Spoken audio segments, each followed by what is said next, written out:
I didn't realize it at first, but she was keeping me around just in case things didn't work out with someone else, just in case she got bored, just in case she needed someone who would always answer. And the worst part, I thought I was actually important to her, because she would still text me, still check in, still have those moments where it felt like we had something real. So I stayed, because when someone doesn't fully leave, it gives you hope. And hope is dangerous when it's built on inconsistency. There would be days where she talked to me like I was the only person that mattered, then days where it felt like I didn't exist. And every time she came back, I told myself the same thing. Maybe this time it's real, but now I see it clearly. I wasn't her priority. I was her backup plan. The confusing part about being someone's just in case is that it doesn't feel obvious. It doesn't feel like rejection.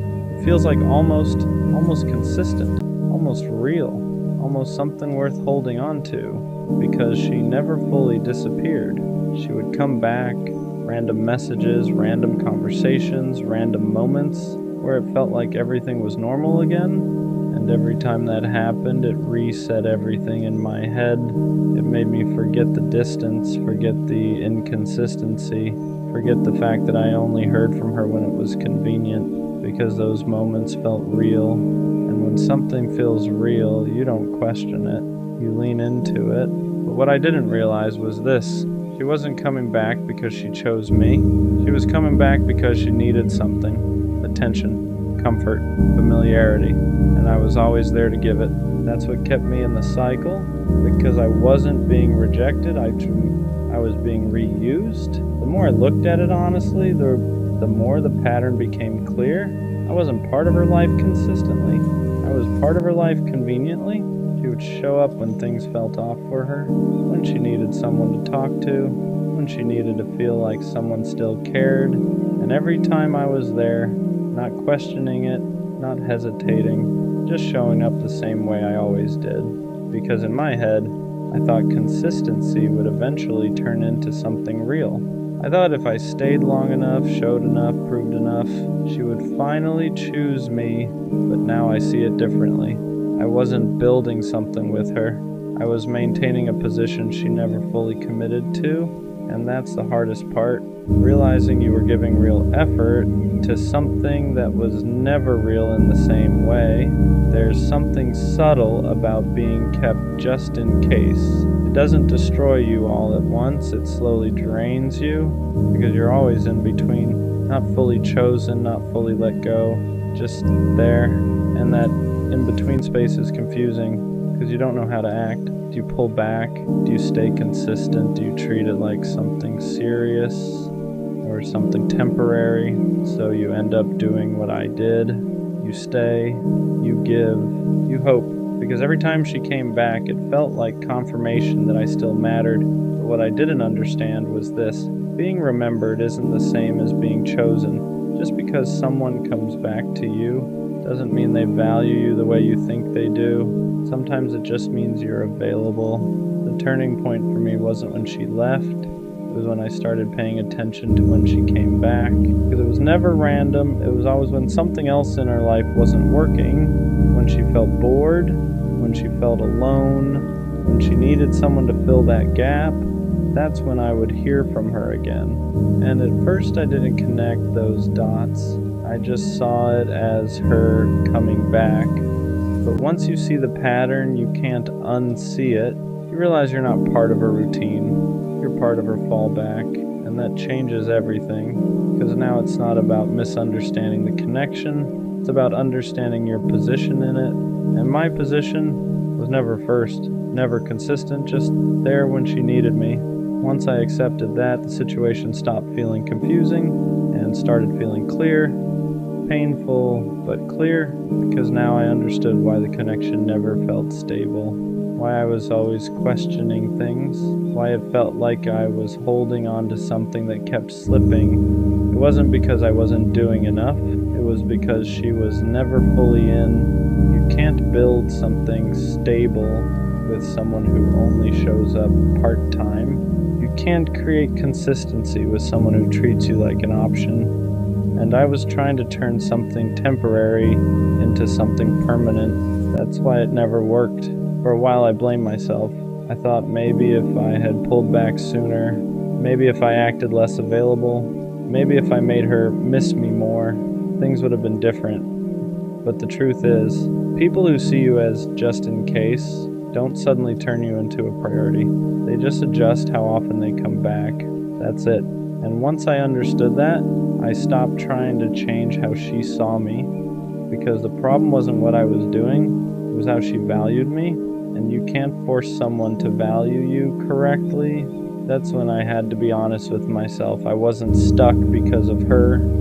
I was stuck because I kept accepting that position. I kept answering, kept showing up, kept giving her access to me whenever she decided to come back. And every time I did that, I reinforced the same thing, that I would always be there no matter how inconsistent she was. And once you allow that pattern, it becomes the expectation, not the exception.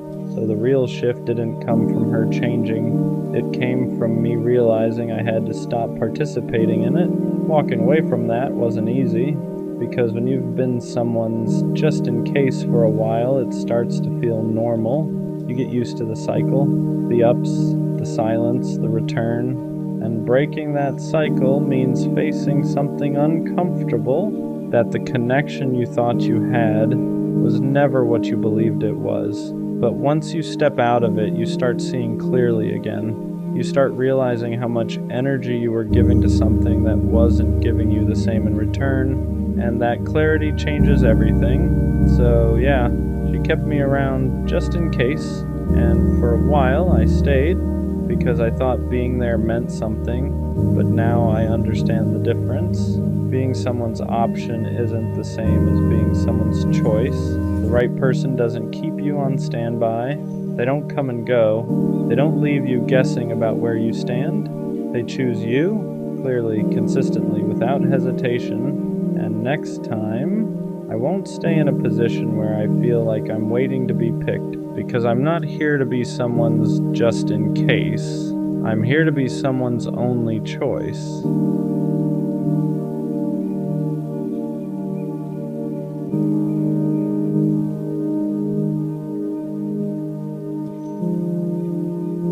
I tried to be enough for her, not in a fake way, not in a changing who I am way, but in a way where I genuinely believed that if I showed up right, it would be enough.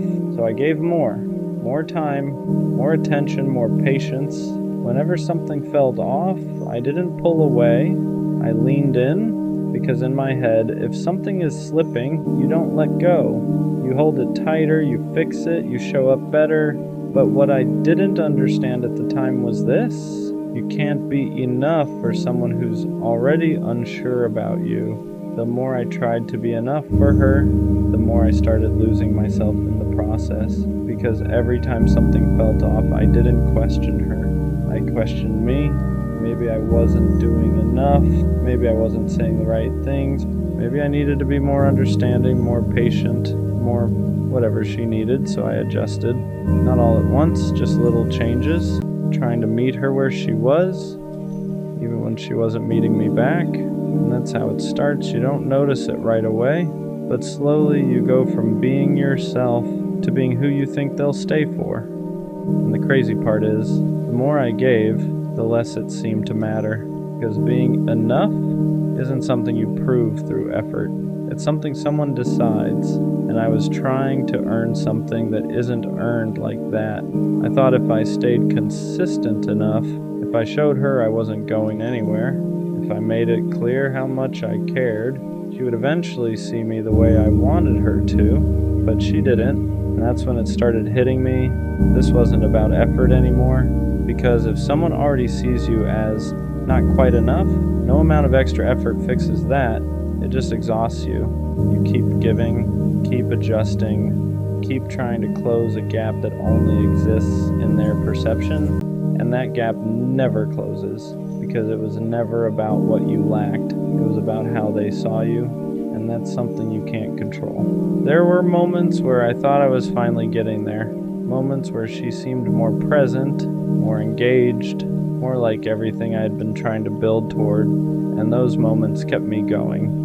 because they felt like progress, like proof that everything I was doing was starting to work. But looking back now, those weren't breakthroughs. They were just temporary highs in something that was still unstable. And every time it dropped again, I went right back into trying to fix it, trying to understand it, trying to be better, because I didn't want to accept something simple, that I could be everything I was supposed to be and still not be enough for her. That's a hard truth to sit with, because it forces you to stop trying and just see things for what they are.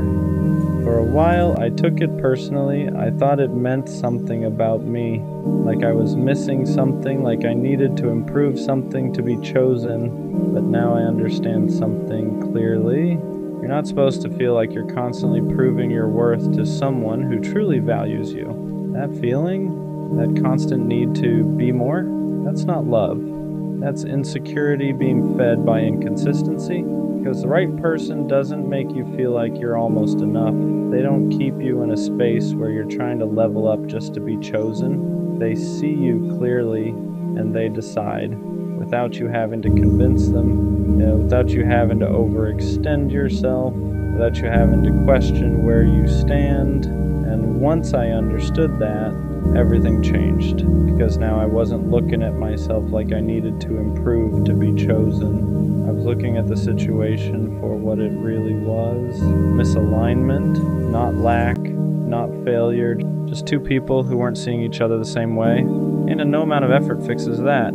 So yeah, I tried to be enough for her, and for a while I thought I wasn't, but now I see it differently. I was already enough, just not for her, and that's okay, because the goal was never to become enough for the wrong person. It's to be recognized by the right one, the one who doesn't need convincing, the one who doesn't need you to prove your value, the one who sees you and chooses you as you are.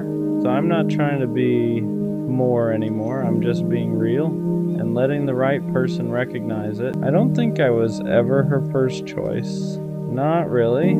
At the time I thought I was. She talked to me every day, she laughed at my jokes, she told me things she said she didn't tell anyone else. And when someone gives you that kind of attention, it's easy to believe you're the person they truly want. So I believed it. I believed that when she said she cared, she meant it. I believed that when she chose to spend time with me, it meant I mattered. I believed that whatever we were building was real. But looking back now, there were small signs I ignored, little moments where something didn't fully add up, times where she seemed unsure about us, times where her attention felt divided, times where it felt like she was still searching for something, even while she was with me.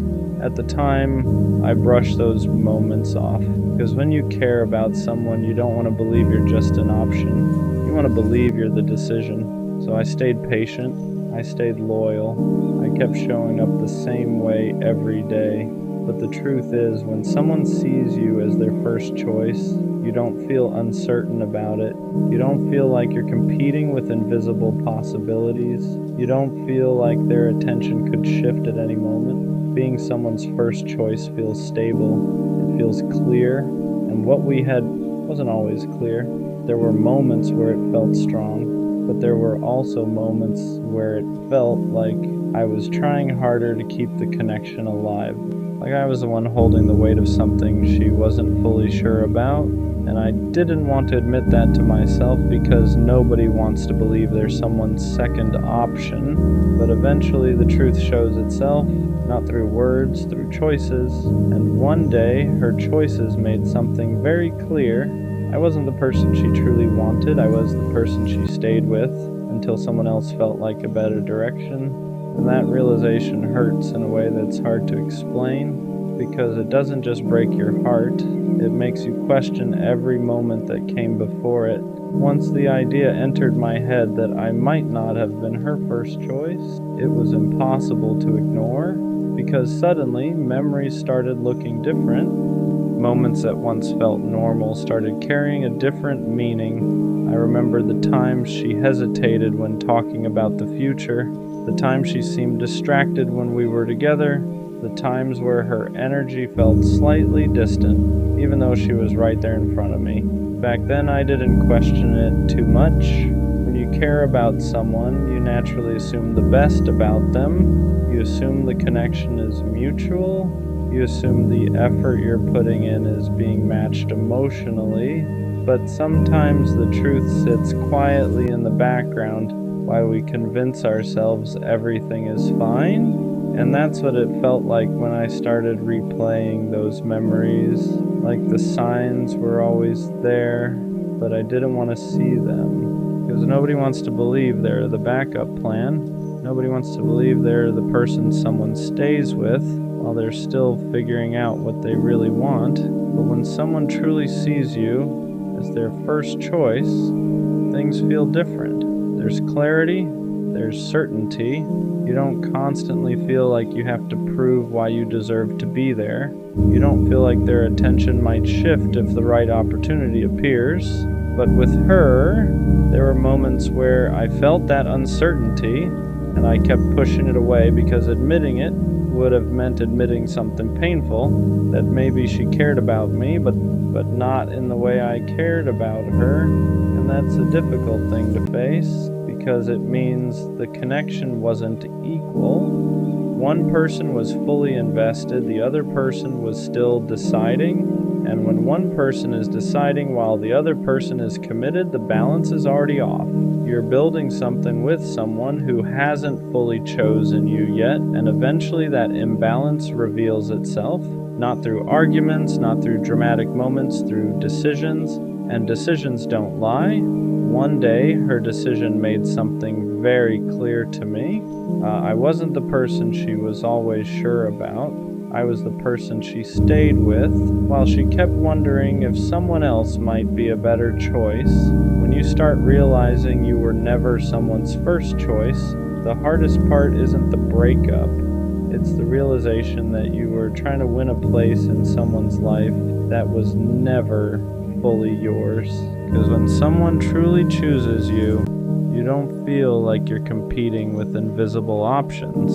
You don't feel like their attention could disappear the moment something new shows up. You don't feel like you constantly have to prove why you deserve to be there. But with her, that feeling existed sometimes, not all the time, just enough to quietly sit in the back of my mind. There were moments where everything felt perfect. We talked for hours, we'd laugh like nothing else in the world mattered. And during those moments, I believed completely that I was the person she wanted. But then there were other moments where she seemed unsure, moments where her energy changed, moments where I felt like I was the one holding the connection together. And the strange thing about being someone's second option is this: they can still care about you, they can still enjoy your company, they can still appreciate what you bring into their life, but deep down, there's a part of them that hasn't fully committed, a part of them that's still wondering, still looking, still asking themselves if there's something else out there that fits them better. And that's a painful place to stand in someone's life, because while you're building something real, they're still evaluating it.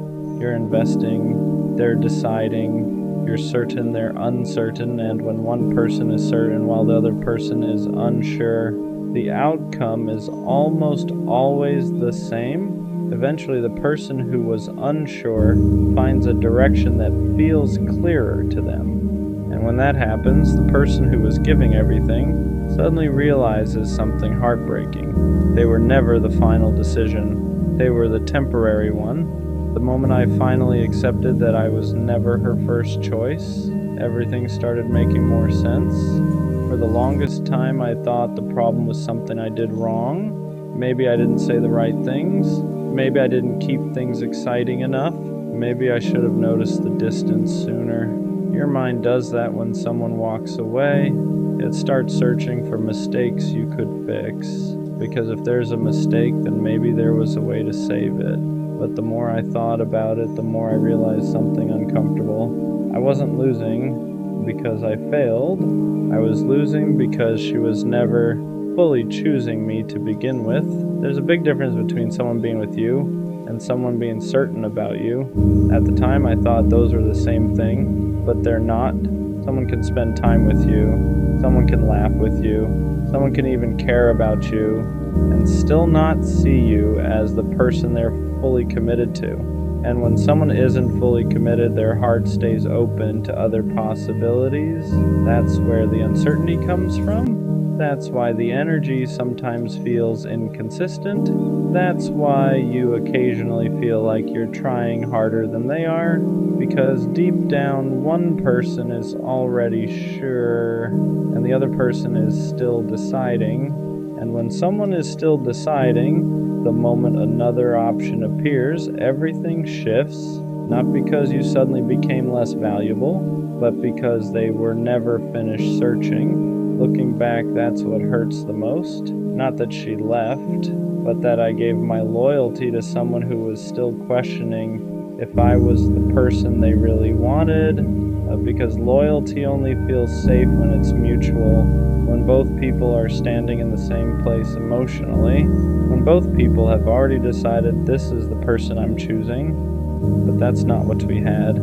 I had already chosen her. She was still deciding if she should choose me, and eventually, she didn't. After that realization hit me that I was never really her first choice, something inside me shifted.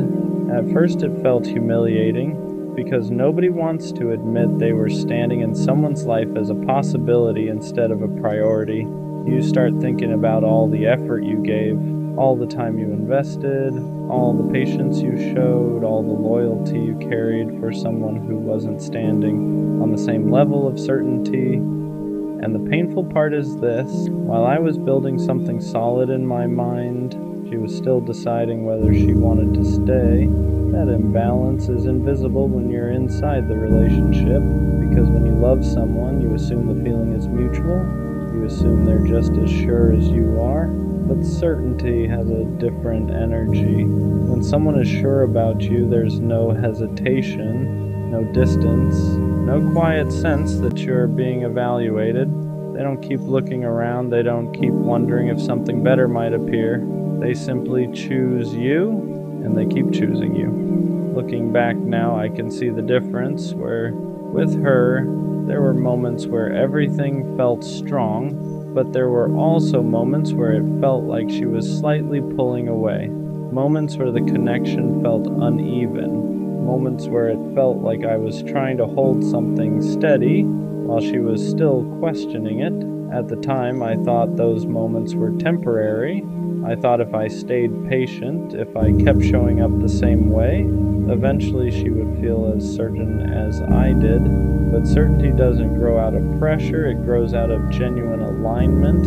And if someone doesn't feel that alignment, no amount of loyalty can force it. That's the truth I had to accept. She didn't leave because I failed. She left because she was never completely convinced that I was the person she wanted to build her future with. And that realization hurts in a very specific way, because it makes you feel like you were standing in someone's life waiting to be chosen, while they were quietly considering someone else. The hardest part about realizing you were never someone's first choice isn't just the heartbreak, it's the way it makes you question your own judgment. Because when you look back, you start wondering how you didn't see it sooner, how you didn't notice the hesitation, how you didn't recognize the moments where her energy didn't fully match yours. But the truth is, when you care about someone, you don't analyze them like a stranger, you trust them, you take their words seriously, you assume the connection means the same thing to them as it does to you. So when she said she cared, I believed her. When she spent time with me, I thought it meant I was important to her. When we talked about things that felt personal, I thought that meant we were building something real. And maybe in her own way she did care. But caring about someone and being certain about them are two completely different things. Someone can care about you and still not see you as their future. Someone can enjoy being with you while still wondering if someone else might feel more right. And when someone is still wondering, you end up standing in a very fragile place in their life, because the moment something new appears, something that feels more exciting, more aligned, or simply different, their uncertainty starts leaning in a new direction, and that's what eventually happened. She didn't suddenly stop liking me, she just found someone she felt more sure about, and the moment that happened, everything changed. The attention shifted, the conversations faded, the connection that once felt strong suddenly felt like it was slipping through my hands. In that moment, I finally understood something I had been avoiding. I wasn't losing my place in her life. I was losing the position I never truly had. I wasn't the person she had fully chosen. I was the person she stayed with while she was still deciding. Once I accepted that I was never her first choice, another realization started settling in. I wasn't just hurt because she left. I was hurt because of what it revealed about the entire relationship. Because when you think someone chose you, you build your whole mindset around that belief. You become loyal, you become patient, you invest your time and your emotions because you believe the other person is standing in the same place as you. But when you realize they weren't, it changes how you see everything that happened before. I started noticing the imbalance more clearly. The moments where I adjusted my schedule to make time for her. The moments where I tried to fix problems because I thought the relationship mattered equally to both of us. The moments where I stayed calm and patient during times she felt distant.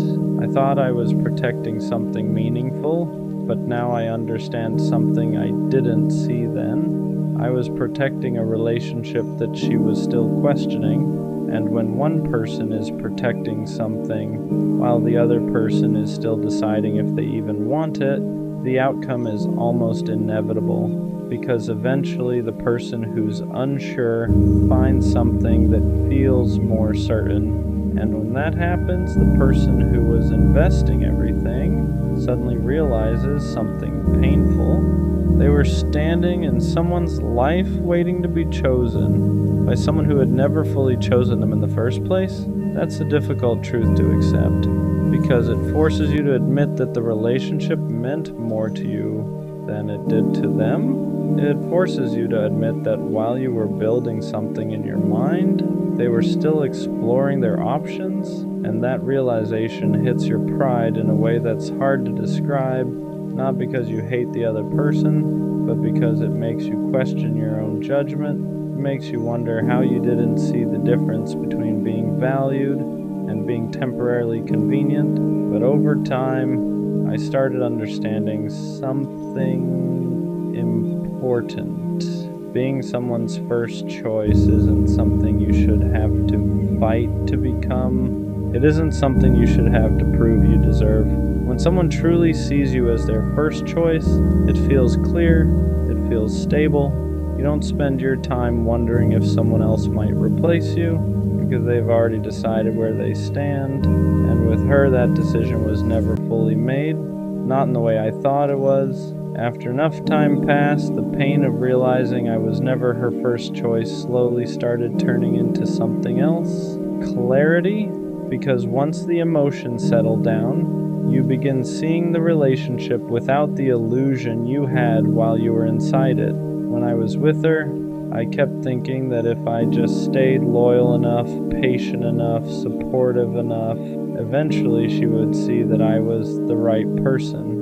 I thought certainty was something that would grow over time, but real certainty doesn't need to be convinced, it doesn't need to be proven. When someone truly sees you as their first choice, they don't hesitate.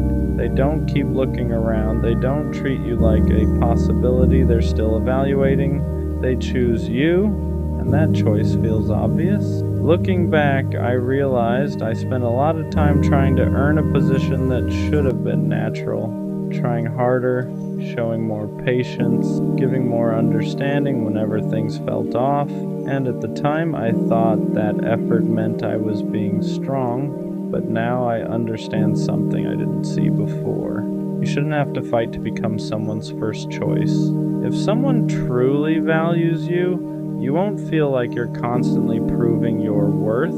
You won't feel like your place in their life is temporary. You won't feel like their attention could shift the moment something new appears with the right person. that kind of uncertainty doesn't exist, and realizing that changed the way I looked at the whole situation. Because for a long time I thought losing her meant I lost something important, but the truth is I lost a position that was never fully secure to begin with.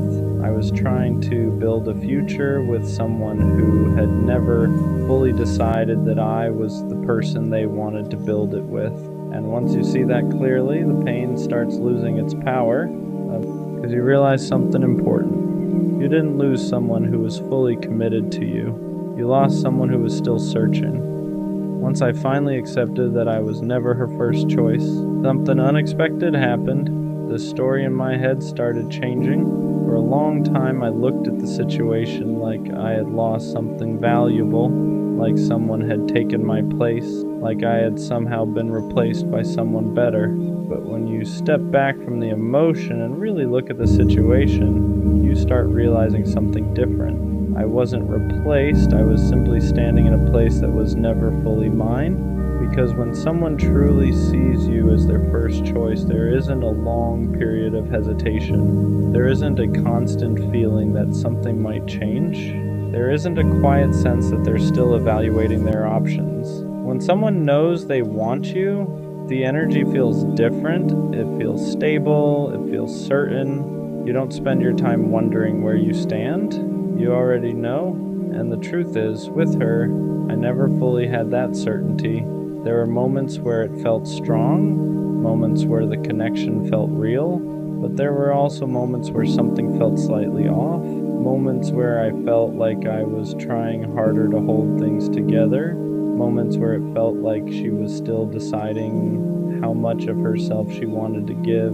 At the time, I ignored those feelings, because when you love someone, you want to believe the connection is mutual, you want to believe the effort is balanced, but effort and certainty are two different things.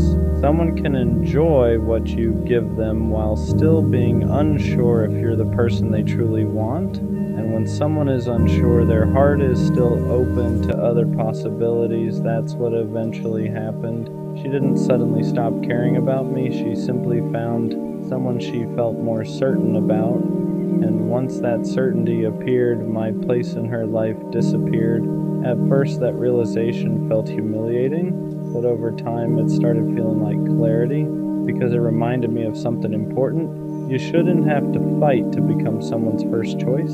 If someone truly values you, that position is obvious. Looking back now, the hardest part about realizing I was never her first choice wasn't the breakup, it was the lesson. Because it forced me to understand something about relationships that I didn't fully grasp before. Love isn't just about how much you care about someone. It's about whether that care is equally returned. You can be loyal, you can be patient, you can give someone your time, your attention, and your effort.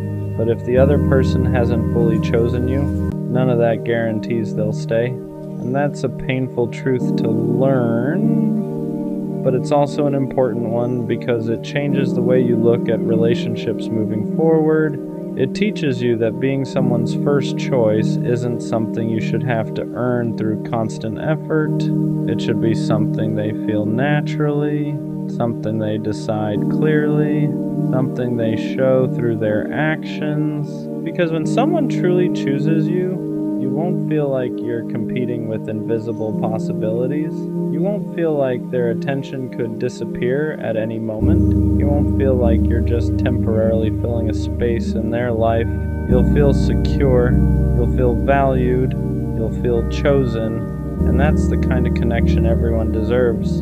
For a long time I thought realizing I was never her first choice meant I had lost something important, but now I see it differently. What I actually lost was a situation where I was giving my loyalty to someone who had never fully decided they wanted it, and losing that isn't a failure, it's a redirection. Because one day I'll meet someone who doesn't hesitate, someone who doesn't keep looking for alternatives, someone who doesn't treat my presence like something temporary, someone who chooses me without needing time to decide. And when that happens, the difference will be obvious. Because for the first time, I won't feel like I'm trying to become someone's first choice.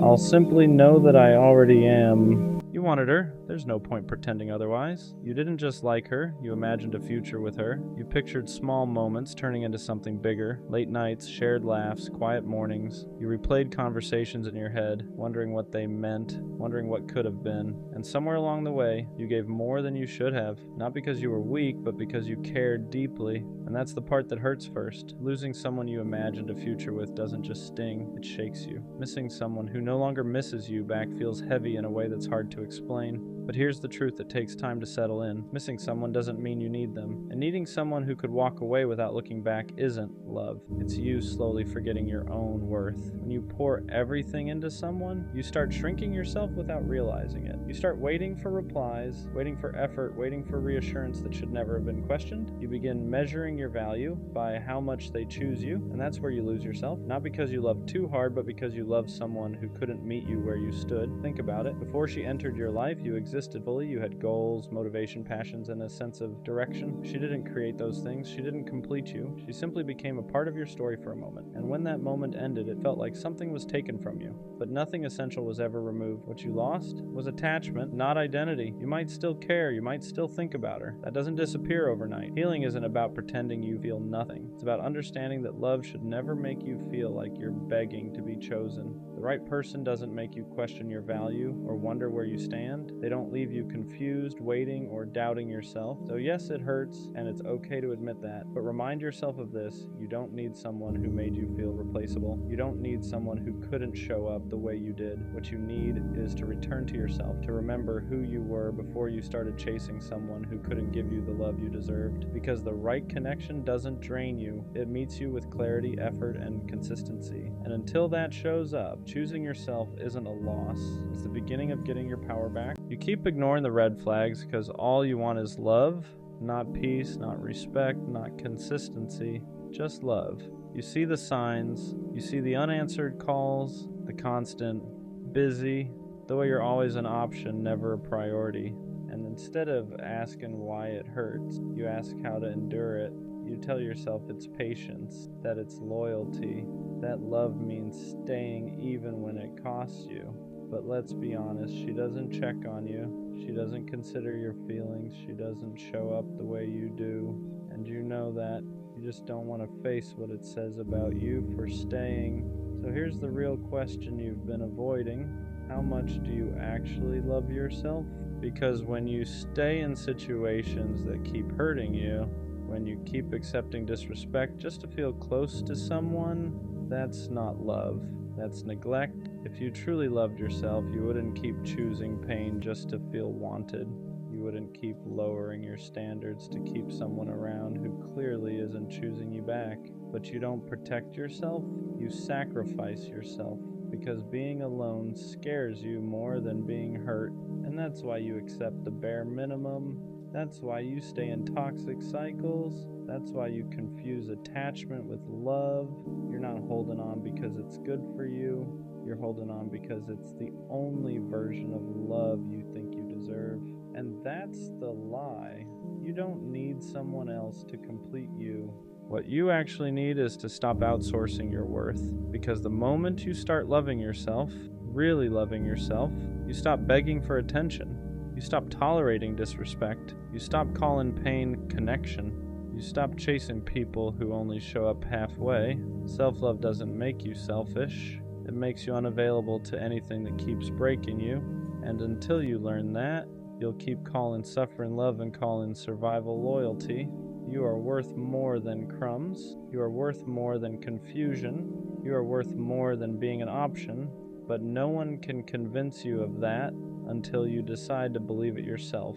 Here's the truth you keep avoiding. You don't stay because you don't see the red flags. You stay because you think leaving means nobody else will love you. So you make excuses. She's busy. She's going through stuff. She just doesn't show love the same way. But effort isn't a love language. It's a choice. And when someone keeps choosing not to show up for you, that's not confusion, that's clarity. You're not being patient. You're being hopeful in a place that's already shown you who it is. You keep giving grace to people who wouldn't give you the same. You keep explaining your pain to someone who already decided it wasn't important enough to change. And every time you stay, you send yourself a message. My feelings come second. My needs are optional. This is the best I can get. That's not love. That's self-betrayal. You think walking away means losing them, but what you're really losing right now is respect for yourself, because someone who values you doesn't make you question your worth. They don't make you beg for consistency. They don't disappear and call it space. And the reason this keeps happening isn't because you love too hard. It's because you don't love yourself hard enough to leave when you should. The moment you start choosing yourself, red flags stop looking like obstacles and start looking like exits. And exits aren't failures, they're protection.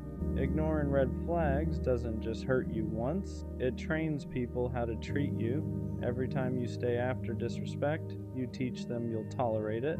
Every time you forgive without change, you show them your boundaries don't mean much, and they adjust accordingly. They respond less. They try less, they care just enough to keep you around, but never enough to show up fully. Because why would they? You already proved you'll stay without effort. You think you're being understanding, but what you're really doing is normalizing behavior that shouldn't have access to you. You answer late replies immediately. You accept apologies without accountability. You let patterns repeat because you're afraid of starting over, and slowly, your standards drop while their comfort rises. That's the trade you're making. You're giving someone emotional safety while you live in emotional uncertainty. And the worst part? You start blaming yourself. You tell yourself you're asking for too much, that you're sensitive, that this is just how relationships are. But healthy love doesn't require endurance. You don't have to survive it. You don't have to fight for basic respect. You don't have to convince someone to treat you well. Red flags aren't challenges to overcome. They're warnings to listen to, and the longer you ignore them, the harder it becomes to remember what being valued even feels like. The pattern doesn't break when they change, it breaks when you do. The reason you keep ignoring red flags is because you confuse attachment with love. Love feels steady, attachment feels urgent. Love doesn't make you anxious. Attachment keeps you checking your phone, replaying conversations, wondering where you stand, and you call that passion. But what you're really feeling is fear. Fear of being replaced, fear of not being enough, fear that if you don't hold on tight, you'll be forgotten. So you cling, you stay when you should leave, you wait when there's nothing coming. You accept excuses because they're easier than facing the truth. That truth being, someone who wants you won't make you feel optional. Attachment makes you chase because it needs reassurance. Love doesn't chase, it meets. And until you learn the difference, every red flag will feel like something you just need to work through. You'll keep calling distance space, disrespect miscommunication, inconsistency timing, but your body already knows that tight feeling in your chest, that constant unease, that feeling of giving more than you're getting. That's not love warning you to try harder. That's your self-respect telling you to stop. You don't need clearer signs. You don't need closure. You don't need one more conversation. You need the courage to admit that attachment is keeping you stuck in places love would never ask you to stay. Walking away feels harder than staying because staying lets you avoid the truth. As long as you're still there, you can tell yourself it might change, that maybe tomorrow they'll care more, that maybe you're just being tested. Hope keeps you stuck because leaving means admitting you invested in something that wasn't good for you. It means admitting you ignored your instincts, that you stayed longer than you should have, that you loved someone who couldn't meet you halfway, and that hurts your pride. So instead, you endure. You tell yourself pain is temporary, that love requires sacrifice, that every relationship has rough patches, but here's the part you don't want to hear. Love doesn't consistently make you feel small. It doesn't drain you. It doesn't confuse you. It doesn't make you feel like you're asking for too much just by wanting basic respect. You stay because leaving forces accountability, not for them, but for you. It forces you to ask why you accepted less, why you ignored the signs, why you stayed quiet when your boundaries were crossed. And that's uncomfortable. But staying is costing you more than leaving ever will. Every day you remain in a situation that disrespects you, you reinforce the belief that this is all you deserve, and that belief is the real damage. Walking away isn't giving up on love, it's giving up on self-betrayal. And the moment you finally choose yourself, red flags stop feeling confusing. They feel obvious. The moment you stop ignoring red flags, everything gets quiet. No chaos, no anxiety spikes, no constant checking to see if someone still wants you. And at first, that silence feels uncomfortable because you're used to confusion, used to emotional ups and downs, used to love feeling like something you have to manage. So when you finally walk away, your brain starts questioning you. Maybe I overreacted. Maybe I should have stayed. Maybe this is just how love feels. But that's just withdrawal. You're not missing them. You're missing the familiarity of the pattern because ignoring red flags wasn't just about them. It was about what you were willing to tolerate to avoid being alone. Now that you've chosen yourself, you start seeing things clearly. You realize how drained you were, how often you made excuses, how little you were actually asking for compared to how much you were giving, and that clarity changes you. You don't feel pulled toward inconsistency anymore. You don't chase mixed signals. You don't feel tempted by people who only show up halfway. Because once you experience peace, chaos stops feeling exciting. You stop romanticizing struggle. You stop believing love has to hurt. You stop confusing anxiety with connection. And here's the biggest shift. You stop trying to be chosen. You start choosing. Who gets access to you? Who gets your time? Who gets your emotional energy? Red flags don't feel like puzzles anymore. They feel like answers. And instead of asking me, can I make this work? You ask, does this protect me? That's when self-respect kicks in. Not loud, not dramatic, just firm. When you stop ignoring red flags, people from your past don't recognize you anymore. Not because you changed for the worse, but because you stopped being convenient. You don't explain yourself as much. You don't over-justify your boundaries. You don't stay in conversations that feel disrespectful or draining, and that confuses people. They're used to the version of you that stayed quiet, that gave chances, that tried to understand at the expense of being understood. So when you walk away faster now, they call you cold. They say you've changed. They say you're doing too much. But what they really mean is you're no longer available for the dynamic they benefited from. People who thrived on your tolerance don't like your standards. People who were comfortable with your silence don't like your clarity. And that's okay. Because growth isn't about being liked, it's about being protected. You're not harsh, you're not bitter, you're not closed off. You're just done negotiating your self-respect. You no longer wait for disrespect to become unbearable before leaving. You don't need proof anymore.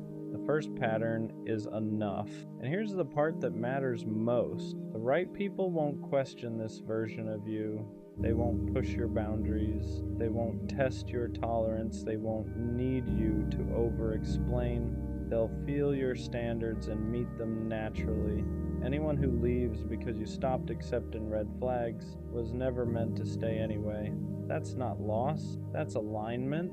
Self-respect feels lonely at first, not because you're doing something wrong, but because you stopped tolerating what everyone else normalized. You don't have constant access to people anymore. You don't have drama to distract you. You don't have half connections keeping you entertained. And that quiet can feel heavy, because for a long time, chaos made you feel needed, and consistency made you feel chosen. Fixing things made you feel valuable. Now none of that is there, and your brain tries to convince you that you're missing out, that maybe you were happier when you stayed, that maybe standards are overrated, that maybe being lonely is worse than being disrespected. But that's just the adjustment period. You're unlearning a pattern where love had to hurt to feel real. Self-respect strips away the noise and leaves you with truth. You start seeing how many connections were built on convenience instead of care. How many people stayed because you made it easy for them, not because they valued you. And yes, that realization stings, but it also gives you something you didn't have before. Peace, no guessing, no waiting, no emotional whiplash, just clarity. And from that clarity, your standards get quieter but stronger. You don't announce them, you don't defend them, you just live by them. And anyone who can't meet you there falls away naturally. Loneliness isn't punishment here. It's space to rebuild your sense of worth without someone else validating it, space to remember who you are when you're not chasing or fixing or proving, and soon that loneliness turns into confidence, not loud confidence, stable confidence, the kind that doesn't rush, the kind that doesn't beg, the kind that knows red flags aren't obstacles, they're directions. At some point you realize something uncomfortable. You don't actually miss them. You miss the version of yourself that kept trying to be enough. You miss the effort you gave, the hope you held on to, the belief that if you just loved harder, things would finally change because chasing gave you purpose. It made your pain feel meaningful. It made waiting feel justified. It made disappointment feel like part of the process. Now that you've stopped, there's nothing left to fix. And that's when the grief shows up. You grieve the time you spent trying to earn what should have been given freely. You grieve the energy you poured into people who never poured back. You grieve the patience you mistook for love, not because you were foolish, but because you cared. And it hurts to admit that caring didn't save anything. You start seeing clearly how often you ignored your own voice, how many times your body told you to leave while your heart begged you to stay. You stayed loyal to people who weren't loyal to your peace, and that realization is heavy, because now you can't go back, you can't unsee the patterns, you can't pretend disrespect was accidental, you can't convince yourself that red flags were just misunderstandings. You've outgrown the version of you that survived on hope alone, and while that growth is necessary, it still feels like loss. But here's the truth. You didn't lose something real. You let go of something that only existed because you kept tolerating it. And the more distance you get, the clearer it becomes. What you were missing wasn't love, it was self-respect. Ignoring red flags was never about love. It was about not wanting to choose yourself. Because choosing yourself meant walking away without guarantees, without reassurance, without someone else filling the silence, so you stayed. You told yourself love takes patience, that people need time, that your pain was just part of the process, but deep down, you knew the truth. You weren't staying because it felt right. You were staying because leaving felt terrifying, terrifying to be alone, terrifying to admit you deserved better, terrifying to sit with the idea that you chose someone who couldn't choose you back, though you ignored the signs. Not because you didn't see them, but because seeing them meant action, and action meant accountability. But here's what finally clicks. Red flags don't hurt you. Ignoring them does. Every time you stayed, you taught yourself that your needs were optional. Every time you excused behavior, you taught yourself that love should be endured. Every time you waited for change, you delayed your own growth. And that cycle doesn't end when someone finally treats you right. It ends when you stop accepting what treats you wrong. Choosing yourself doesn't mean you stop wanting love. It means you stop betraying yourself just to keep it. It means you walk away sooner. You trust discomfort. You listen the first time something feels off. Not because you're cold, but because you're done confusing pain with connection. And once you reach this point, red flags don't feel complicated anymore. They feel clear. You don't argue with them. You don't negotiate with them. You don't try to turn them green. You leave. Because now you understand something you didn't before. Being alone is temporary, self-betrayal is cumulative, and you're no longer willing to pay that price. That's not bitterness, that's self-respect. and that's where the cycle finally ends. If you ever find yourself feeling insecure about the way you look or the way you exist in this world, I want you to pause for a second and really think about this. You are the result of thousands of generations of people who chose love. People who met, connected, cared for each other, and decided to keep going. Every single one of them led to you being here right now. And that alone is something incredibly powerful. I know this idea gets mentioned a lot, but that doesn't make it any less meaningful. Sometimes the most repeated truths are the ones we forget the fastest. You didn't just appear randomly. Your existence is layered with history, emotion, resilience, and connection. Every feature you have, every trait you carry, every part of you is proof that love existed long before you did. You are a beautiful person, not just on the outside, but in the way you carry yourself, the way you think, the way you feel deeply. You are a beautiful soul, and whether you believe it or not right now, people are drawn to you. That's not wishful thinking. That's real. The energy you bring, the presence you have, the way you make others feel seen or understood, those things matter more than you realize. It's easy to let outside voices mess with your perception of yourself. A comment, a comparison, a moment of rejection can make you forget everything good about who you are. But anyone who makes you feel small, unworthy, or unlovable is not someone you should be listening to.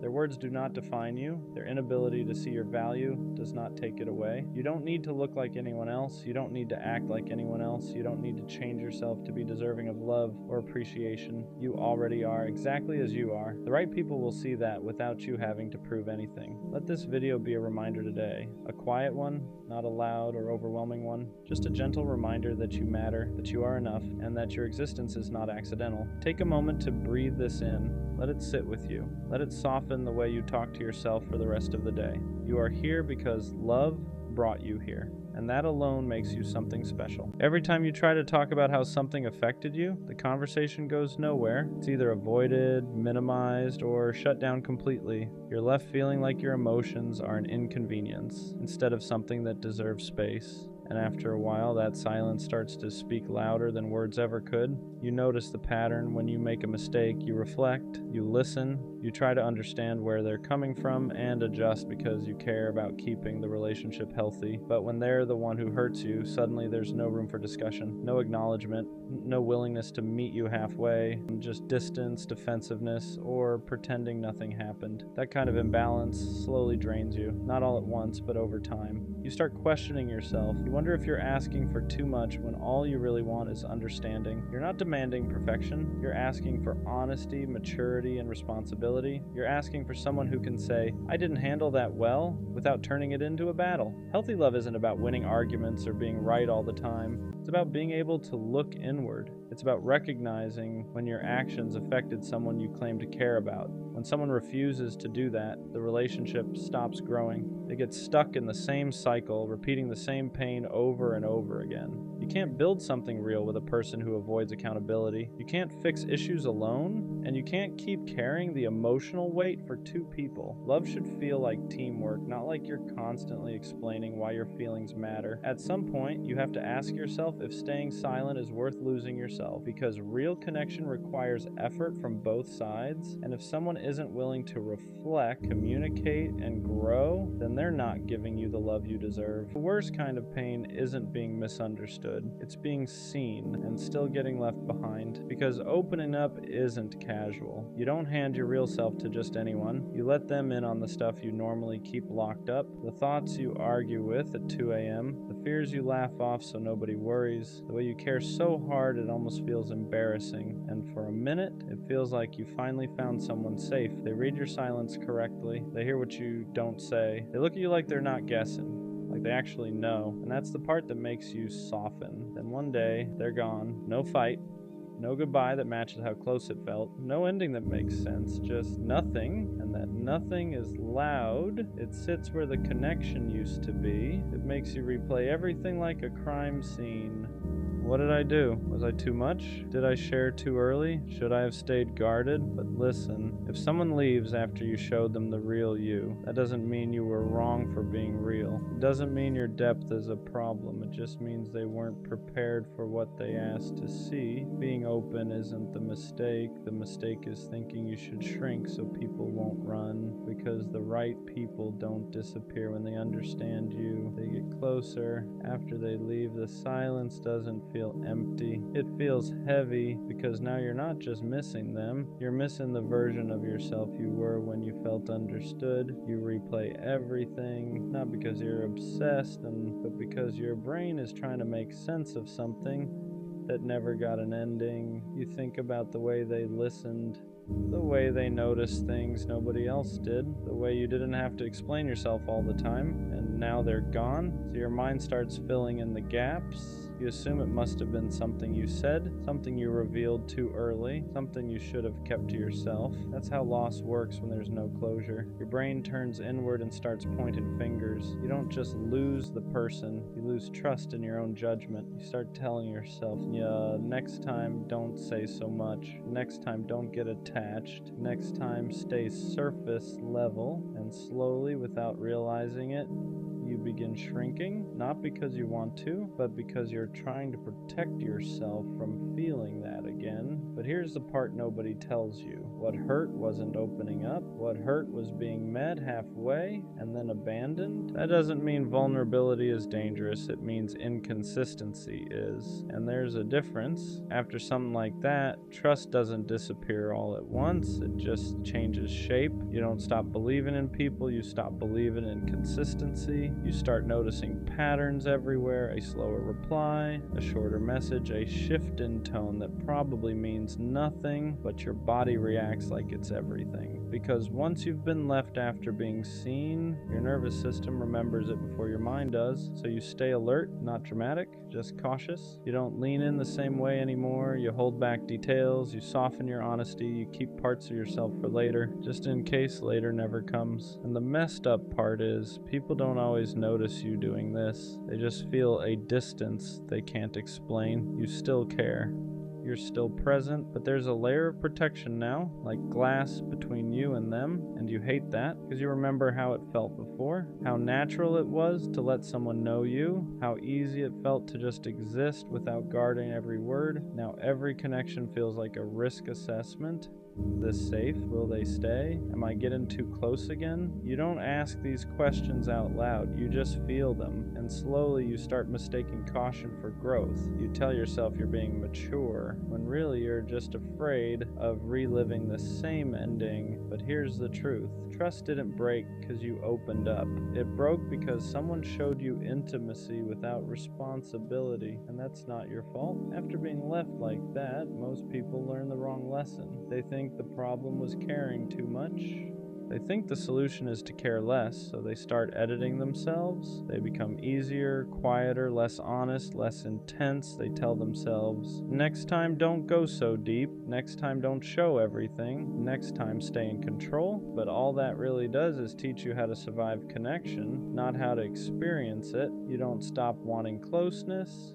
You just start rationing it. You give people pieces instead of presence, versions instead of truth, highlights instead of depth, and then you wonder why connections feel empty now, why conversations don't hit the same, why nobody really knows you anymore, why being around people still feels lonely. It's because you didn't heal. You adapted. You learned how to avoid pain, not how to build something real again. And here's the hard truth. If someone can only stay when you're small, they were never meant to know you fully. Shrinking yourself doesn't protect you. It just delays the same outcome. Because the people who leave when you're honest would have left eventually anyway. All hiding does is make you lose yourself before they're even gone. At some point, you have to unlearn the lie that your depth is what pushed them away. Because if depth were the problem, it would hurt everyone the same. But it doesn't. Some people lean into it, others panic. And the difference has nothing to do with you. Depth only feels overwhelming to people who haven't met themselves yet. To someone who avoids their own emotions, your honesty feels like pressure, your awareness feels like exposure, your care feels like responsibility. So they leave. Not because you were too much, but because staying would have required them to show up in ways they weren't ready for. And that's important to understand. You weren't asking for perfection. You weren't asking for forever. You were just asking for presence, consistency, communication, effort that matched the closeness they accepted. That's not intensity, that's basic emotional accountability. But when someone isn't capable of that, They label it as too deep because it's easier than admitting they don't know how to stay. So no, your depth wasn't the problem. The problem was inviting someone into a space they didn't know how to hold. And that doesn't mean you should become lighter. It means you should become more selective. After something like this, a lot of people start punishing themselves without realizing it. They replay the moment over and over, looking for where they went wrong. They tell themselves, I should have seen it coming, I should have known better, I should have protected myself. But that's not growth, that's blame dressed up as reflection. You didn't fail by trusting, you didn't mess up by being open, you didn't lose because you cared, you just encountered someone who could only meet you halfway. And instead of letting that truth land, you turned it inward. You started questioning your instincts, your emotions, your ability to choose people. That's how one loss turns into self-doubt. You don't just grieve the person, you grieve your confidence in yourself, and slowly you start believing that maybe you're bad at choosing, that maybe your judgment can't be trusted. But here's what matters. You didn't misjudge their potential. You misjudge their capacity. Those are not the same thing. Someone can see you, feel close to you, even care about you, and still not be capable of staying. That doesn't mean your instincts are broken. It means you gave someone access before you saw their limits clearly. That's not something to punish yourself for. That's something to learn from without hardening, because the goal isn't to trust less, it's to trust wiser. Opening up again after something like that feels risky, not because you don't want connection, but because you don't want to disappear inside it. You move slower this time, not closed, just intentional. You stop rushing closeness. You let consistency show itself before attachment does. You watch how someone handles honesty, not just how they respond to it, because being open doesn't mean being available to everyone. It means choosing who earns access. You learn that real safety isn't instant chemistry. It's follow-through. It's effort that doesn't fade when things get quiet. It's someone staying curious instead of pulling away. And you stop over-explaining yourself. You don't justify your needs. You don't apologize for caring. You don't chase clarity from people who disappear. Instead of communicate, that's not walls, that's boundaries. You realize you don't need to prove your depth anymore. The right people recognize it without being overwhelmed. And for the first time, opening up doesn't feel like self-abandonment. It feels like alignment. You're still honest, still real, still deep, just no longer handing your heart to people who haven't shown they can hold it. At the end of all this, you start to understand something important.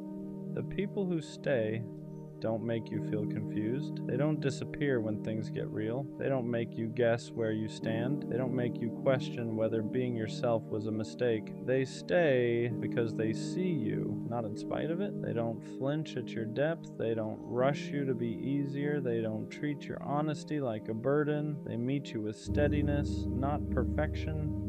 Not constant intensity, just consistency, and that's how you know. Because real connection doesn't feel like walking on glass. It doesn't make you anxious after silence. It doesn't leave you replaying everything you said. It feels calm, grounded, safe in a way that doesn't need explaining. You stop wondering if you're too much. You stop preparing yourself for disappearance. You stop shrinking to be kept. And you realize something quietly powerful. The people who left weren't proof that you were hard to love. They were proof that you were inviting people into a depth they hadn't earned yet. And that's not something to regret, because being seen was never a mistake. Being honest was never a flaw. Caring deeply was never the wrong move. The right people won't vanish once they understand you. They'll stay because of it. The worst kind of pain isn't being misunderstood. It's being seen and still getting left behind. Because opening up isn't casual. You don't hand your real self to just anyone. You let them in on the stuff you normally keep locked up. The thoughts you argue with at 2 a.m. The fears you laugh off so nobody worries. The way you care so hard it almost feels embarrassing. And for a minute, it feels like you finally found someone safe. They read your silence correctly. They hear what you don't say. They look at you like they're not guessing, like they actually know. And that's the part that makes you soften. Then one day, they're gone. No fight, no goodbye that matches how close it felt. No ending that makes sense, just nothing. And that nothing is loud. It sits where the connection used to be. It makes you replay everything like a crime scene. What did I do? Was I too much? Did I share too early? Should I have stayed guarded? But listen, if someone leaves after you showed them the real you, that doesn't mean you were wrong for being real. It doesn't mean your depth is a problem. It just means they weren't prepared for what they asked to see. Being open isn't the mistake. The mistake is thinking you should shrink so people won't run. Because the right people don't disappear when they understand you. They get closer. After they leave, the silence doesn't feel empty. It feels heavy because now you're not just missing them, you're missing the version of yourself you were when you felt understood. You replay everything, not because you're obsessed, but because your brain is trying to make sense of something that never got an ending. You think about the way they listened, the way they noticed things nobody else did, the way you didn't have to explain yourself all the time, and now they're gone. So your mind starts filling in the gaps. You assume it must have been something you said, something you revealed too early, something you should have kept to yourself. That's how loss works when there's no closure. Your brain turns inward and starts pointing fingers. You don't just lose the person, you lose trust in your own judgment.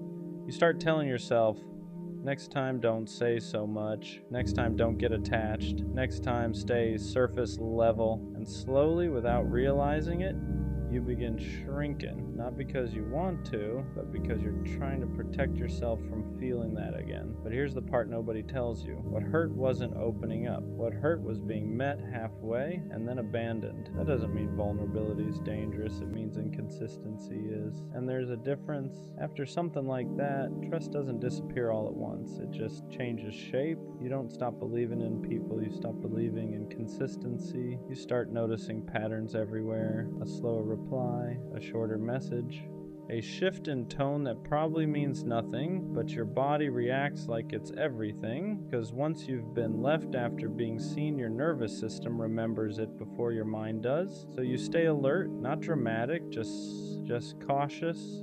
You don't lean in the same way anymore. You hold back details. You soften your honesty. You keep parts of yourself for later, just in case later never comes. And the messed up part is, people don't always notice you doing this. They just feel a distance they can't explain. You still care. You're still present, but there's a layer of protection now, like glass between you and them. And you hate that because you remember how it felt before, how natural it was to let someone know you, how easy it felt to just exist without guarding every word. Now every connection feels like a risk assessment. Is this safe? Will they stay? Am I getting too close again? You don't ask these questions out loud. You just feel them. And slowly you start mistaking caution for growth. You tell yourself you're being mature, when really you're just afraid of reliving the same ending. But here's the truth. Trust didn't break because you opened up. It broke because someone showed you intimacy without responsibility, and that's not your fault. After being left like that, most people learn the wrong lesson. They think the problem was caring too much. They think the solution is to care less, so they start editing themselves. They become easier, quieter, less honest, less intense. They tell themselves, next time don't go so deep, next time don't show everything, next time stay in control. But all that really does is teach you how to survive connection, not how to experience it. You don't stop wanting closeness, you just start rationing it. You give people pieces instead of presence, versions instead of truth, highlights instead of depth, and then you wonder why connections feel empty now, why conversations don't hit the same, why nobody really knows you anymore. Why being around people still feels lonely? It's because you didn't heal, you adapt. You learned how to avoid pain, not how to build something real again. And here's the hard truth. If someone can only stay when you're small, they were never meant to know you. Shrinking yourself doesn't protect you, it just delays the same outcome. Because the people who leave when you're honest would have left eventually anyway. All hiding does is make you lose yourself before they're even gone. At some point, you have to unlearn the lie that your depth is what pushed them away. Because if depth were the problem, it would hurt everyone the same, but it doesn't. Some people lean into it, others panic, and the difference has nothing to do with you. Depth only feels overwhelming to people who haven't met themselves yet, to someone who avoids their own emotions emotions. Your honesty feels like pressure. Your awareness feels like exposure. Your care feels like responsibility. So they leave, not because you were too much, but because staying would have required them to show up in ways they weren't ready for. And that's important to understand. You weren't asking for perfection. You weren't asking for forever. You were just asking for presence, consistency, communication, effort that matched the closeness they accepted. That's not intensity. That's basic emotional accountability. But when someone isn't capable of that, they label it as too deep because it's easier than admitting they don't know how to stay. So no, your depth wasn't the problem. The problem was inviting someone into a space they didn't know how to hold.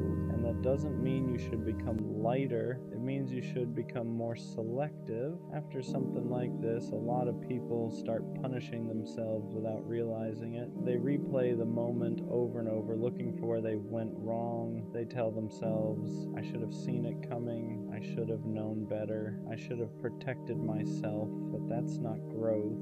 That's blame dressed up as reflection. You didn't fail by trusting. You didn't mess up by being open. You didn't lose because you cared. You just encountered someone who could only meet you halfway. And instead of letting that truth land, you turned it inward. You started questioning your instincts, your emotions, your ability to choose people. That's how one loss turns into self-doubt. You don't just grieve the person, you grieve your confidence in yourself. And slowly you start believing that maybe you're bad at choosing, that maybe your judgment can't be trusted. But here's what matters. You didn't misjudge their potential. You misjudged their capacity. Those are not the same thing. Someone can see you, feel close to you, even care about you, and still not be capable of staying. That doesn't mean your instincts are broken. It means you gave someone access before you saw their limits clearly. That's not something to punish yourself for. That's something to learn from without hardening, because the goal isn't to trust less. It's to trust wiser. Opening up again after something like that feels risky.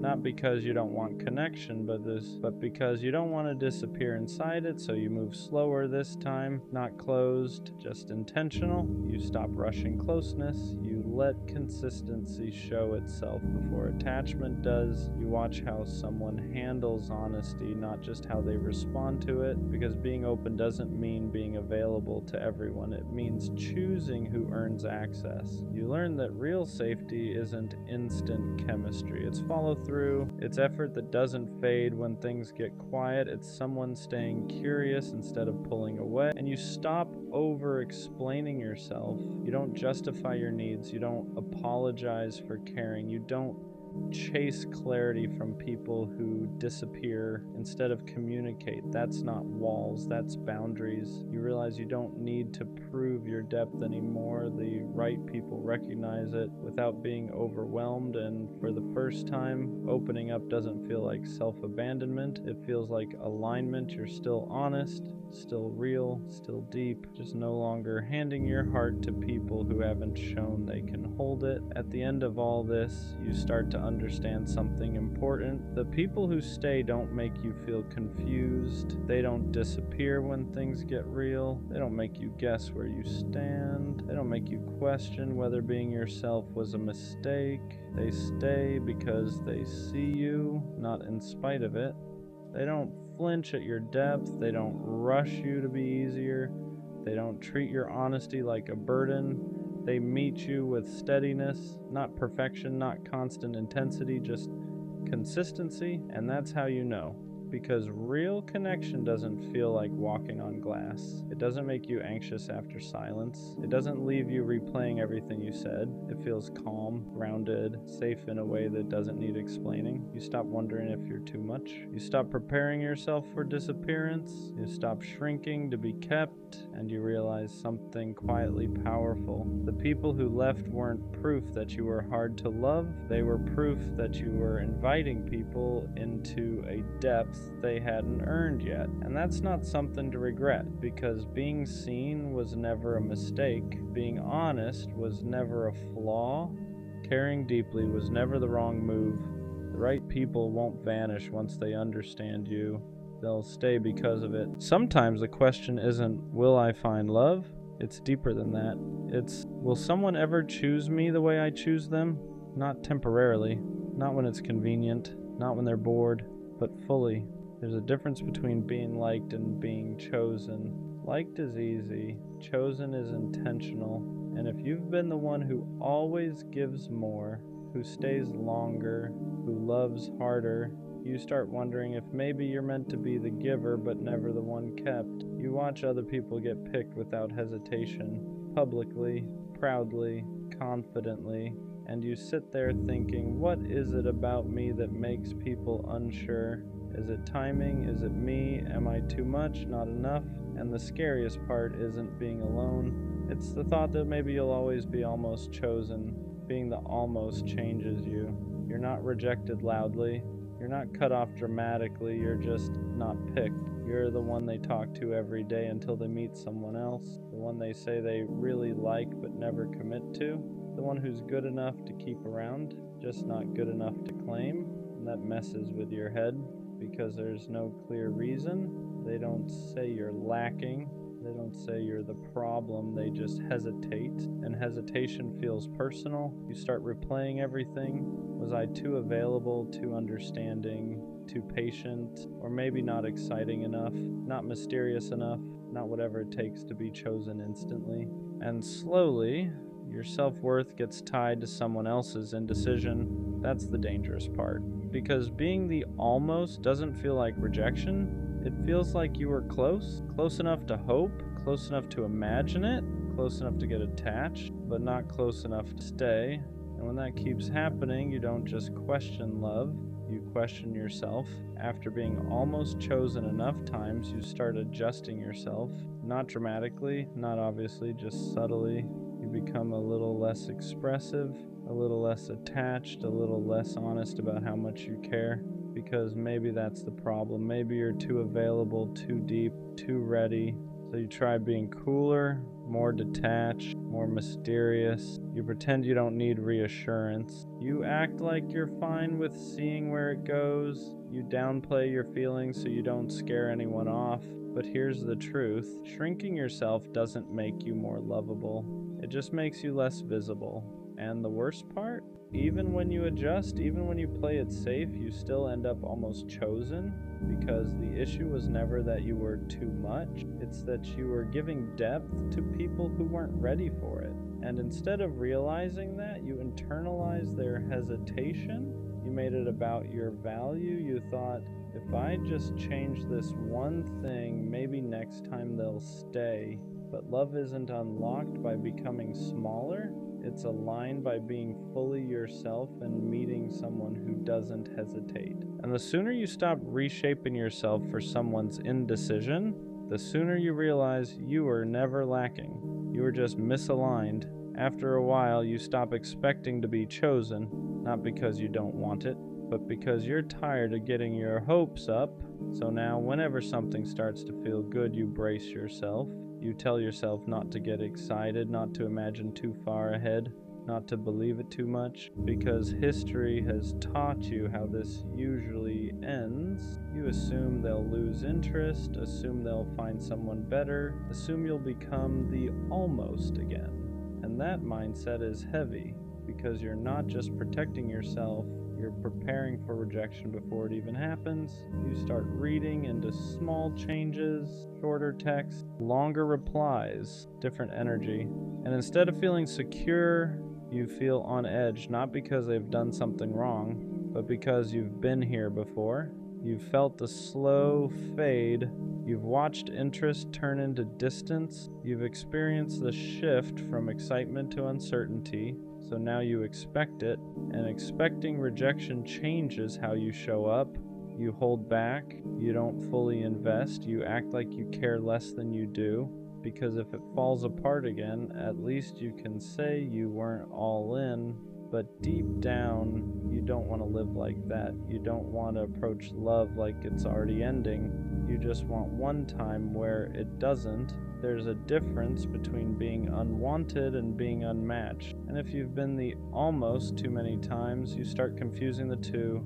Unwanted feels personal, like there's something wrong with you, like you're missing some quality everyone else seems to have. Unmatched is different. Unmatched means the timing was off, the emotional depth wasn't equal, the intentions weren't aligned. Unmatched isn't about your worth, it's about compatibility. But when someone hesitates to choose you, it doesn't feel like misalignment, it feels like rejection.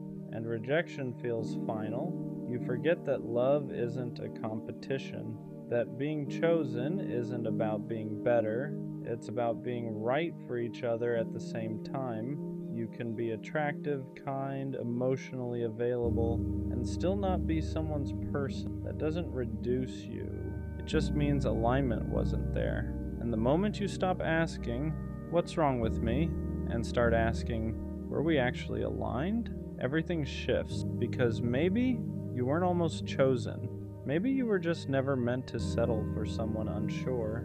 Here's something you don't realize at first. Your fear of not being chosen might actually be protecting you, because when you're scared of being the almost again, you start paying attention.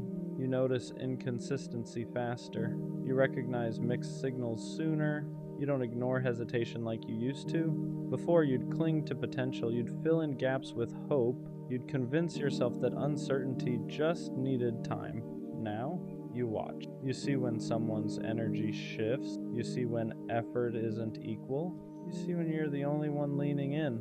And instead of begging to be chosen, you pull back. Not out of ego, not out of pride, but out of self-respect, because deep down you don't want to be chosen by someone who's unsure. You don't want to be picked after being compared, after being doubted, after being an option. You want someone certain. So maybe the real shift isn't asking, "Will I ever be chosen?" It's asking, do I even want to be chosen by someone who hesitates? And that question changes everything. At some point you get tired of chasing certainty from other people. You get tired of waiting for someone to confirm your value, tired of reading into words, tired of hoping their actions will finally match. So something shifts. Instead of asking, do they want me? You start asking, do I even want this? That's power. Because when you become certain in yourself, you stop needing constant reassurance. You know what you bring, you know how you love, you know the depth you offer. And that confidence changes your energy. You don't beg, you don't overprove, you don't shrink to stay, you let people show up or not. And if they hesitate, you don't internalize it. You understand that someone else's confusion is not a reflection of your worth. You stop trying to convince people to choose you, because the right person won't need convincing. They'll recognize you, and more importantly, you'll recognize them. Not because they picked you, but because they're clear, consistent, and certain. And this time, certainty goes both ways. Here's the part nobody tells you. Being chosen starts with choosing yourself first, not in a cliche way, not in a "I don't need anyone" way, but in a real way. It's choosing not to stay where you feel unsure, choosing not to compete for attention, choosing not to lower your standards just to secure a spot in someone's life. Because when you don't choose yourself, you'll accept being almost chosen. You'll accept being an option, maybe placeholder. But when you decide you're not negotiable, everything shifts. You stop trying to earn love. You stop proving your worth. You stop overextending just to feel wanted. You realize something important. If someone has to debate whether you're enough, they're not your person. Choosing yourself means walking away even when you like them, even when there's potential, even when part of you hopes they'll change, because you don't want reluctant love. You want certainty. And the moment you become certain that you deserve that, you stop fearing the question, will I ever be chosen, because you already are, by yourself. Love feels different when you don't need it to validate you. Before, being chosen felt like proof that you were enough, proof that you were desirable, proof that you mattered. So when someone hesitated, it shook you, because it felt like they were confirming your worst fear. Now, love isn't proof anymore, it's a bonus. You don't look at someone's commitment as a measurement of your worth. You don't panic when someone pulls away. You don't chase reassurance like you used to, because your value isn't waiting on someone else's decision, and that changes everything. You approach love calmly. You enjoy it without clinging to it. You let it build instead of forcing it. You don't need someone to choose you to feel complete. You want to be chosen, yes, but you don't need it to feel worthy. And that shift is powerful because when love is no longer validation, you stop settling for almost. You stop trying to convince someone. You stop auditioning for a role in their life. You let them decide. And if they hesitate, you don't break, you move on. So, will I ever be chosen? Yeah, but not in the way I used to think. I used to believe being chosen meant someone finally seeing my value, finally realizing what I bring, finally deciding I was enough, but I see it differently now. The right person won't discover my worth, they'll recognize it immediately. There won't be hesitation, no comparing, no, I'm not sure what I want, it'll be clear. Because when someone is aligned with you, choosing you isn't a debate, it's natural. And here's the real answer to the question: I will be chosen when I stop entertaining people who are unsure.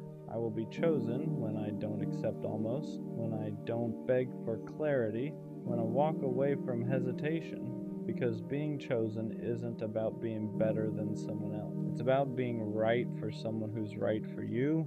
And until that happens, I'm not behind, I'm not lacking, I'm not unlovable, I'm just not settling. So yeah, I'll be chosen. Not by someone confused, not by someone temporary, not by someone half in, but by someone certain.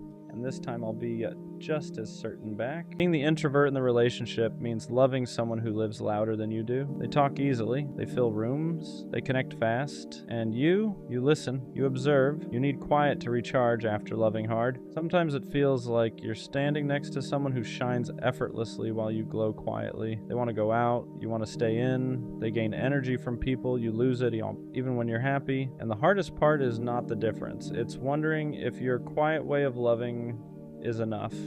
Because you don't always say everything, you don't always show excitement loudly, but when you choose someone, you choose them deeply. Being the introvert doesn't mean you love less, it means you love in a way that's calm, steady, and intentional, and sometimes that gets misunderstood. Being with an extrovert means watching them move through the world with ease. They make friends everywhere, they're invited everywhere, people are drawn to them naturally, and sometimes, standing next to that, you wonder where you fit, not because they make you feel small, but because you don't take up space the same way. They thrive in crowds, you count the minutes until you can recharge, they talk things out loud, you process everything internally first, and there are moments where you feel guilty for needing quiet after a long day of loving them. You worry that asking for space sounds like distance, that needing alone time sounds like disinterest, but the truth is, your silence isn't absence. It's how you stay present without burning out. Loving loudly isn't the only way to love deeply, and being quieter doesn't mean you're less committed. It just means your love lives in steadiness, not spotlight. The unspoken fear is that one day you won't be enough, that they'll want more noise, more people, more energy than you can give. You worry they'll mistake your calm for boredom, your need for quiet for distance. You love them deeply but not loudly, and sometimes you wonder if that difference will matter too much. You don't compete for attention, you don't need constant stimulation, you just want connection that feels safe and real. The fear isn't that they'll leave, it's that they'll outgrow you without realizing you were loving them in the only way that feels honest to you. But loving quietly doesn't mean loving less, it means choosing them without the performance. It means staying without needing the room to notice. The right partner won't need you to be louder, they'll need you to be you. Introverts love deeply in ways that aren't always obvious.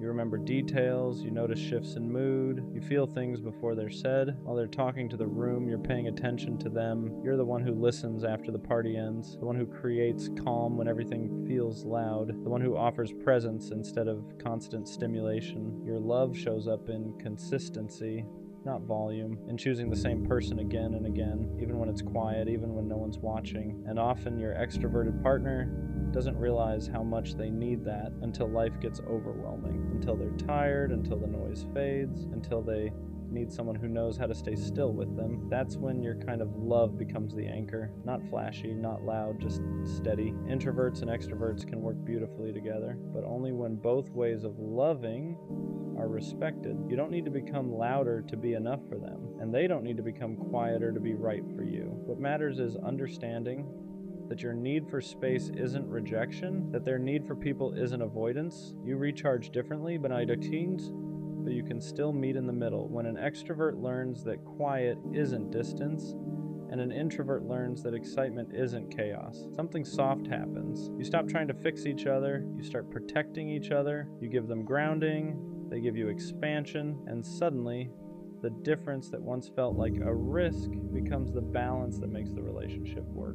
Asking for space doesn't mean you love them less. It means you know yourself. Introverts don't pull away to create distance. They pull away to come back whole. But asking for that space can feel heavy. You worry it sounds like rejection. You worry they'll take it personally. You worry needing time alone makes you difficult to love. The right partner won't hear, "I need space," as "I don't want you." They'll hear it as, "I'm taking care of myself so I can show up better." You don't need to apologize for how you recharge. You don't need to explain it every time. Love doesn't require constant closeness to be real. Sometimes the healthiest thing you can do for a relationship is step back for a moment, not to disconnect, but to return as yourself. Introverts show love in quiet, steady ways. You remember the little things they forget they mentioned. You notice when their mood shifts before they say anything. You check in without being asked. Your love isn't loud. It's consistent. It's making space for them after a long day. It's choosing them in calm moments, not just exciting ones. It's staying present when things slow down. Sometimes you wish they could see it more clearly. Not because you need praise, but because your love doesn't always announce itself. But the right partner will feel it. They'll feel it in how safe they are with you, and how calm things get around you, and how you stay, even when nothing exciting is happening. Quiet love isn't invisible. It's just not performing. And the people who value depth will always recognize it. It's easy to compare yourself to an extroverted partner, to wonder why you don't light up rooms, why you don't want constant plans, why loving quietly feels like a disadvantage. But your quiet nature isn't something to fix. It's something that brings balance. You offer depth in a world of noise. You offer presence in a world of distraction. You offer steadiness when everything else feels fast. You don't compete for attention. You create connection. And when you stop comparing, something shifts.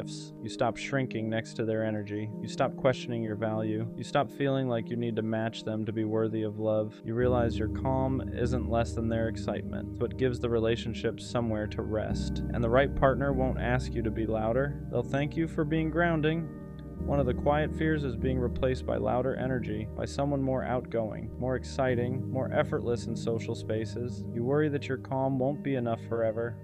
But the truth is, people don't stay for volume. They stay for how they feel when everything slows down. An extroverted partner may enjoy attention, but they rest in safety. They recharge in understanding. They stay where they feel accepted without having to perform, and that's where you shine. You offer a place where they don't have to impress anyone, where they can be tired, where they can be real. Loud energy is easy to find, steady presence is not, and the partner who truly values you won't look for replacement. They'll recognize that your quiet way of loving is exactly what makes the relationship feel secure. Being the introvert was never a disadvantage. It just doesn't announce itself. Your love lasts because it isn't fueled by excitement alone. It's built on presence, on listening, on staying when things are quiet and ordinary. You don't love for the room, you love for the person. And that kind of love doesn't fade when the noise does. The right partner won't ask you to be louder, faster, or different. They'll appreciate that with you. Love feels steady instead of overwhelming, safe instead of performative. So if you've ever felt like your quiet nature made you harder to love, it didn't. It made you the place someone can finally rest. And that's not less, that's rare. Loving quietly doesn't mean loving halfway. It means you choose depth over display. You don't need to be the loudest voice in the room to be the most meaningful presence in someone's life. The right partner won't measure love by energy levels. They'll feel it in consistency, in safety, in how calm it feels to be with you. And one day you'll realize something simple. Your quiet wasn't something they had to tolerate. It was the reason they felt at home. She said she needed space, and I believed her, because when someone says that, you don't question it, you respect it, you tell yourself they're overwhelmed, they're figuring things out, they just need time to clear their head. So I gave her that. I didn't chase, I didn't pressure her, I didn't try to force conversations that she clearly wasn't ready to have. I stepped back, because in my head, that's what you do when you care about someone. You don't make things harder for them. You give them room. But what I didn't realize at the time was this. She didn't need space. She just didn't want me.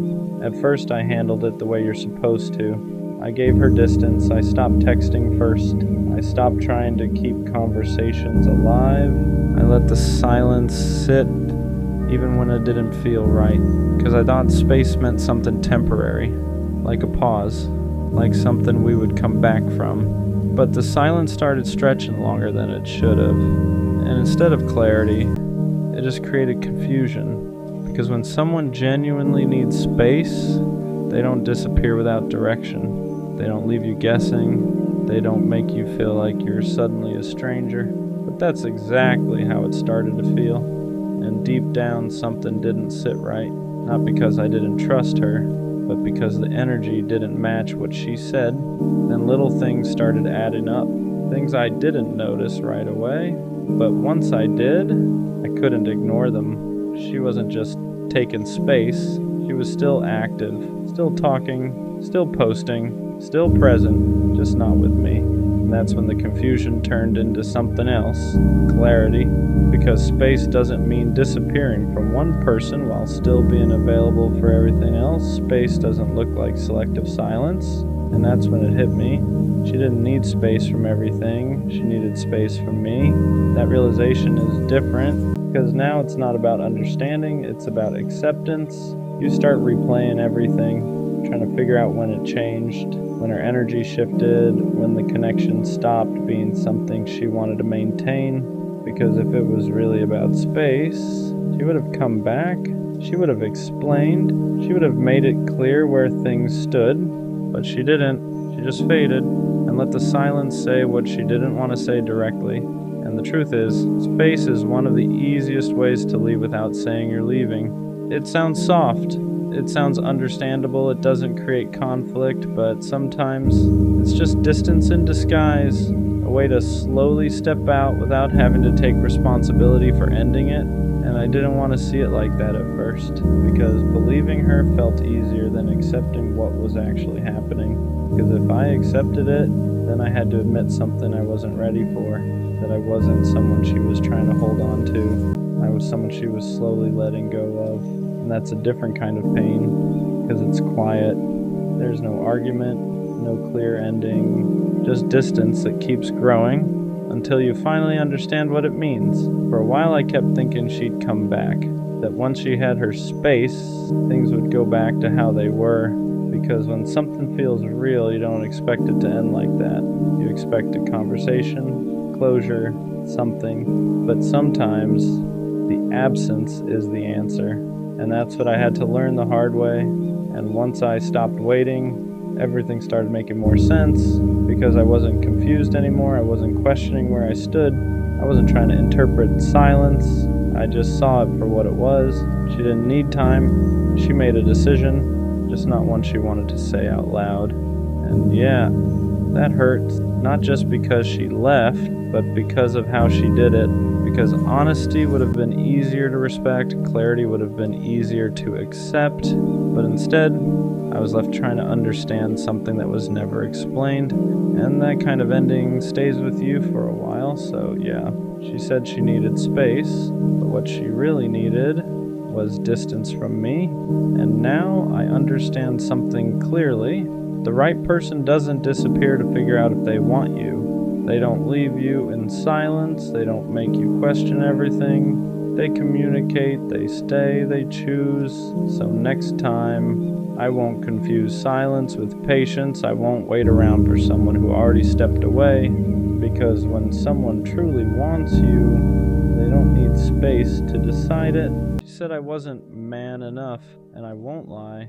That one stuck, not because I believe it, but because when someone you love questions your masculinity, it hits somewhere deeper than regular criticism. It's not just about behavior, it's identity. It's everything you thought you were doing right suddenly being reframed as weakness. What does man enough even mean? Because I showed up, I communicated, I stayed loyal, I tried to fix things instead of run from them. But apparently that wasn't enough. Apparently being calm instead of aggressive was a problem. Apparently wanting to talk things through instead of shutting down made me soft. Apparently expressing emotion made me less of a man.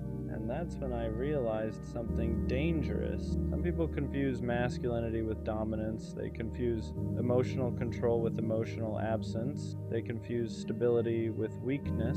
And if that's the definition she was using, then maybe I was never supposed to fit it.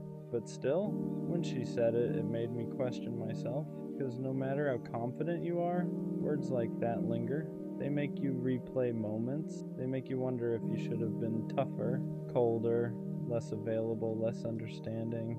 And that's how toxic standards start reshaping you quietly.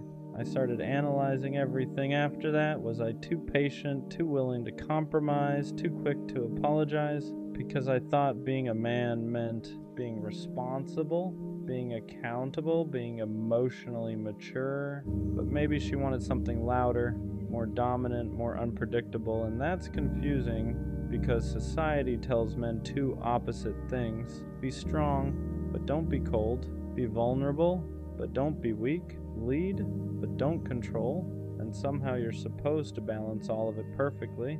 So when she said I wasn't man enough, I started wondering, was I too emotionally available? Was I too steady? Was I not exciting enough? But here's the truth that took me time to accept. Being consistent doesn't make you less of a man. Being calm doesn't make you less masculine. Being emotionally intelligent doesn't make you weak. It makes you evolved. And not everyone is comfortable with evolved. Some people are used to chaos, used to intensity, used to men who are hard to access emotionally. So when they meet someone who communicates clearly and stands firm without yelling, it feels unfamiliar. And unfamiliar can feel unmanly to someone who's been conditioned differently. But that's not my problem to fix. The deeper issue wasn't her words. It was what they tried to take from me. My confidence, because when someone attacks your masculinity, they're attacking your foundation. They're saying you're not enough as you are, and that's heavy. But here's what I had to learn. If being man enough means being emotionally unavailable, if it means suppressing how I feel, if it means pretending I don't care, if it means dominating instead of communicating, then I don't want that version of masculinity, because strength isn't loud. It's controlled, it's stable, it's secure enough to not overreact. It's confident enough to not prove itself constantly. And maybe she mistook calm for weak. Maybe she mistook kindness for softness. Maybe she mistook emotional awareness for insecurity. But that doesn't redefine me, it just shows what she was used to. What hurt the most wasn't that she left, it was that she framed it like I lacked something, like I needed to become more, like I needed to step up into some undefined standard. But love isn't about becoming someone else to fit someone's idea of masculinity. It's about alignment. If she needed someone louder, more dominant, more emotionally distant, that's preference, not proof that I wasn't enough. Wasn't. Because being man enough shouldn't mean performing toughness. It should mean integrity, leadership, emotional control, responsibility. And I had all of that, just not in a way that matched her expectations, and that's okay. I realized something important after sitting with it. The right woman won't question your masculinity. She'll feel safe in it. She won't need you to be aggressive to feel protected. She won't need you to be emotionally shut down to feel secure. She won't test your dominance to measure your worth. She'll recognize strength and stability. She'll see leadership and accountability. She'll see masculinity in consistency, because real masculinity isn't about intimidation. It's about presence. It's about knowing who you are without needing to prove it constantly. And here's the part nobody talks about. Sometimes when someone says you're not man enough, what they really mean is you're not toxic enough for what I'm used to. Because chaos feels passionate to some people, silence feels strong to some people, emotional distance feels masculine to some people. But healthy masculinity feels boring if you're addicted to instability, and that's not an insult, it's reality. Some people equate unpredictability with strength, and when they meet steadiness, they don't know what to do with it. I had to ask myself something hard. Was I actually lacking, or was I just not performing? Because there's a difference. Lacking means I don't possess something. Performing means I'm pretending to, and I refuse to perform masculinity for approval. I refuse to become colder just to seem stronger. I refuse to suppress my emotional intelligence just to look dominant, because the right person won't require that. They'll appreciate it. If anything, being called not man enough force me to define what that means for myself. To me, being a man means standing on your word, protecting without controlling, communicating without yelling, being emotionally disciplined, owning your mistakes, leading with stability, and I did all of that. So if that wasn't enough for her, it doesn't mean I failed. It means we defined strength differently. I won't let one person's perception reshape my identity, because masculinity isn't loud. It isn't about dominance. It isn't about intimidation. It's about internal control. It's about consistency. It's about knowing who you are when no one is watching. And if someone mistakes calm strength for weakness, that says more about what they're used to than what I am. She said I wasn't man enough, but I am man enough to walk away instead of yelling, stay calm instead of escalating, express how I feel instead of suppressing it, choose growth instead of ego, and that's the kind of man I'll stay. Because the right woman won't need me to prove my masculinity. She'll feel secure in it, and I'd rather be steady and misunderstood than loud and respected for something I'm not. If being man enough means losing emotional depth, then I'll pass. Because real strength doesn't shout, it stands. I'm romantic, I believe in effort, in choosing someone daily, in love that feels intentional, not accidental, but I'm not naive anymore. I don't confuse chemistry with commitment. I don't mistake words for consistency. I don't fall in love with potential and ignore reality to protect the fantasy. That version of me is gone. Being romantic doesn't mean I overlook red flags. It doesn't mean I excuse disrespect. It doesn't mean I stay just because I feel deeply. It means I love with awareness now. I still want connection, still want intimacy, still want something real, but I'm no longer willing to sacrifice my peace just to keep a feeling alive. I know the difference now between someone who feels good and someone who is good for me. I know the difference between affection and effort, between attention and intention, and I don't chase illusions anymore. I won't romanticize someone who can't show up consistently. I won't soften the truth to protect a story I wanted to believe in. I can be tender and still have boundaries, hopeful and still realistic. Romantic doesn't mean blind. It means I care deeply, but I pay attention. And this time I don't fall in love at the expense of myself. I used to think being romantic meant enduring, staying longer than I should, giving the benefit of the doubt even when doubt was all I felt, believing that love meant patience no matter the cost. That's where it went wrong. I mistook tolerance for depth. I confused hope with commitment. I kept softening my boundaries to protect a version of love that wasn't protecting me.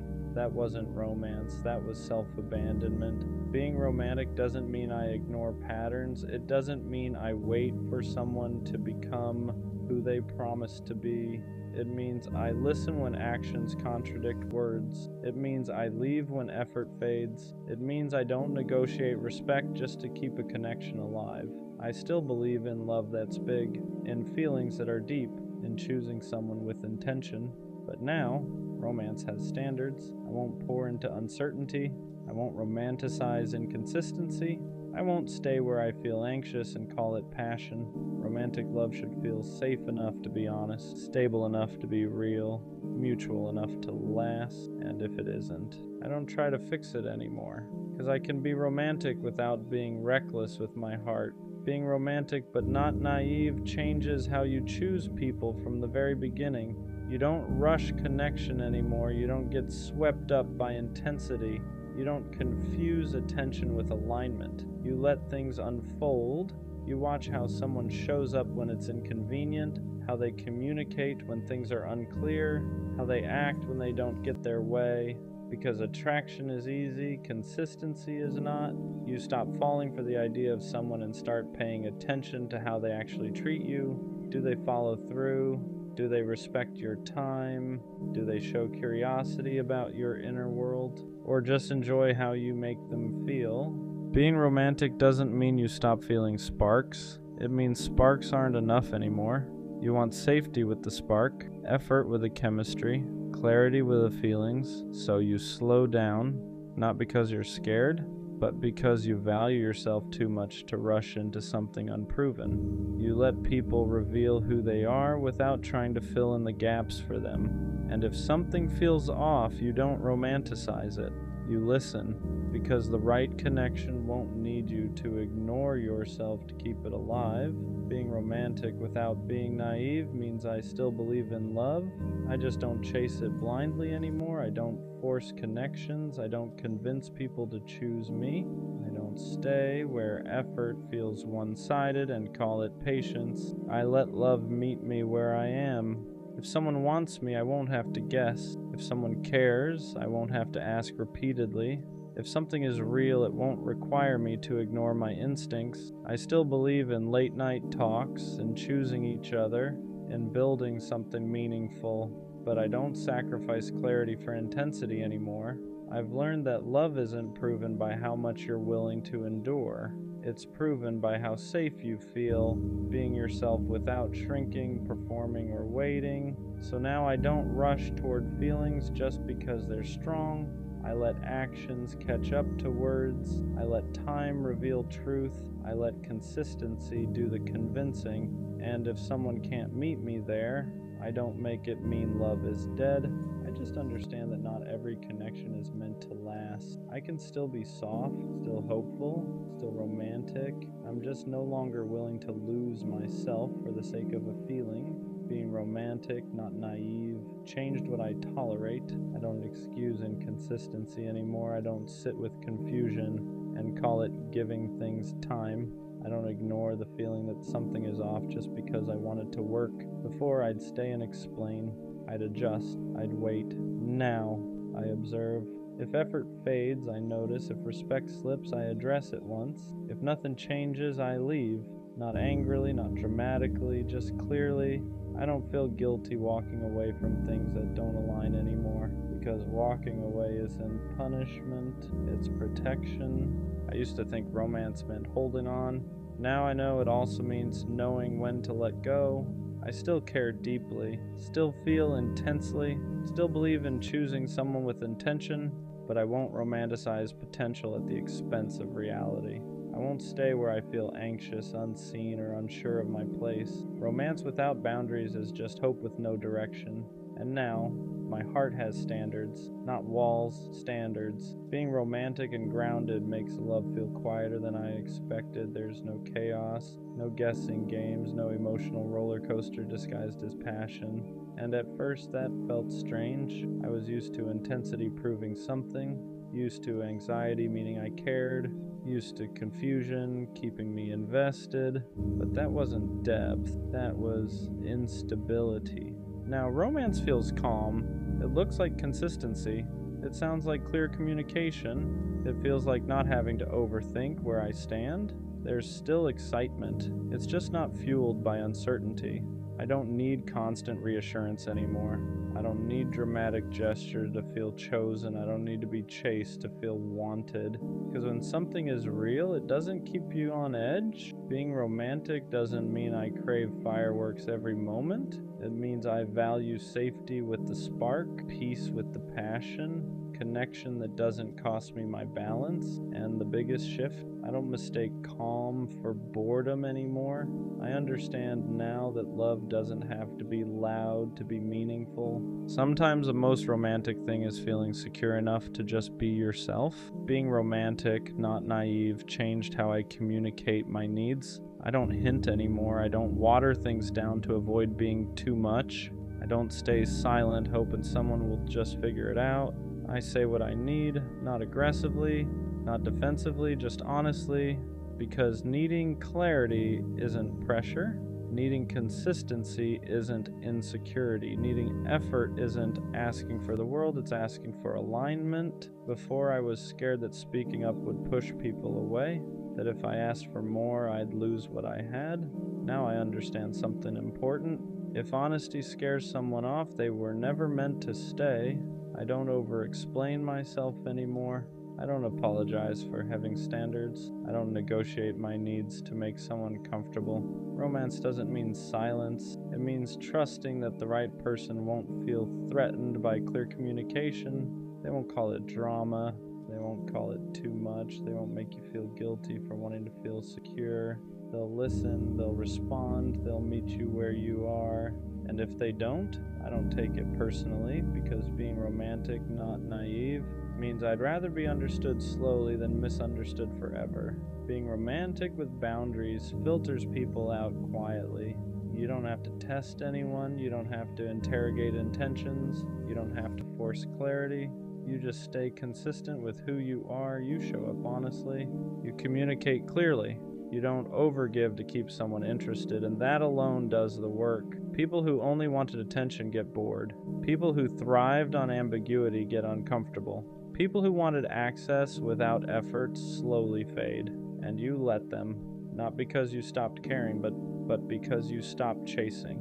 Being romantic, not naive, means you don't audition for love anymore. You don't prove your worth. You don't compete for consistency. You don't bend yourself to be easier to choose. You let people meet you where you stand, and the ones who can't, they remove themselves. That used to scare you. Now it reassures you, because the right connection won't need you to lower your standards to keep it alive. It will rise to meet them. And the most romantic thing about that, you don't have to lose yourself to find love anymore. I still believe in love. That part never left. What changed is who I trust first. I believe in myself now. I trust my intuition when something feels off. I trust my boundaries when they need to be held. I trust my heart without handing it over blindly. Before, I believed love required risk at any cost, that you had to jump first and hope someone caught you. Now I know better. Real love doesn't ask you to abandon yourself. It doesn't punish you for being honest. It doesn't require you to doubt your worth to keep it alive. Being romantic, not naive, means I still dream. I just don't disappear into the dream. I don't ignore red flags to protect the fantasy. I don't silence my needs to keep someone comfortable. I don't romanticize suffering and call it devotion. I let love add to my life, not destabilize it. And the biggest shift of all, I don't fear losing love anymore the way I used to, because I know I won't lose myself trying to keep it. That confidence didn't come from love finding me. It came from me finally standing with myself. Being romantic, not naive, means I didn't lose my softness. I refined it. I still believe in love that's intentional, in effort that's mutual, in choosing someone without hesitation or games, but I no longer confuse love with endurance. I won't stay where I feel uncertain. I won't fight for clarity. I won't romanticize someone's potential while ignoring how they treat me now. Romance isn't blind faith anymore. It's awareness. It's knowing that feelings matter, but actions matter more. That chemistry is exciting, but consistency is what lasts. That love shouldn't cost you your peace, your voice, or yourself. I still want something real. I still want depth. I still want connection that feels meaningful. I just won't abandon myself to get it. If someone meets me with honesty, I open my heart. If they meet me with effort, I lean in. If they meet me halfway, I walk the rest with them. And if they don't, I don't force it. I don't chase it. I don't grieve what was never aligned, because being romantic doesn't mean I accept less. It means I know exactly what kind of love I want, and I'm patient enough to wait for something that doesn't ask me to be smaller, quieter, or less aware. I'm still a romantic. I just finally learned how to protect my heart without closing it, and that's the difference. Being a teenager and going through this, it's different, because it's your first time feeling everything this deeply. The first time you stay up late just to talk to someone. The first time your mood depends on a notification. The first time you actually care if someone stays or leaves. And you don't even realize how much it's affecting you at the time. You just think, this is what it's supposed to feel like. So you give everything. Your time, your attention, your energy. Because to you at that age, you don't know how to control how much you feel. Nobody teaches you that. There's no balance, no take it slow. You just go all in without even realizing it. Because when something feels real for the first time, you don't question it. You don't think about protecting yourself.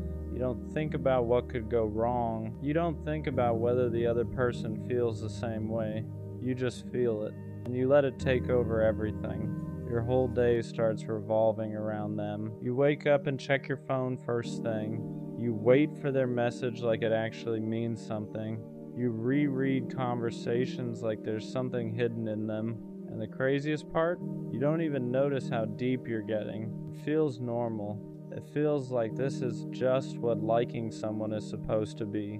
And when they give you attention, it hits different at that age. Because it's not just attention, it's validation. It's the feeling of being chosen. The feeling that out of everyone, they're picking you to talk to laugh with, to spend time on. And when you haven't felt that before, it becomes everything. That's why you start giving more time, more energy, more of yourself. You stay up later than you should just to talk to them.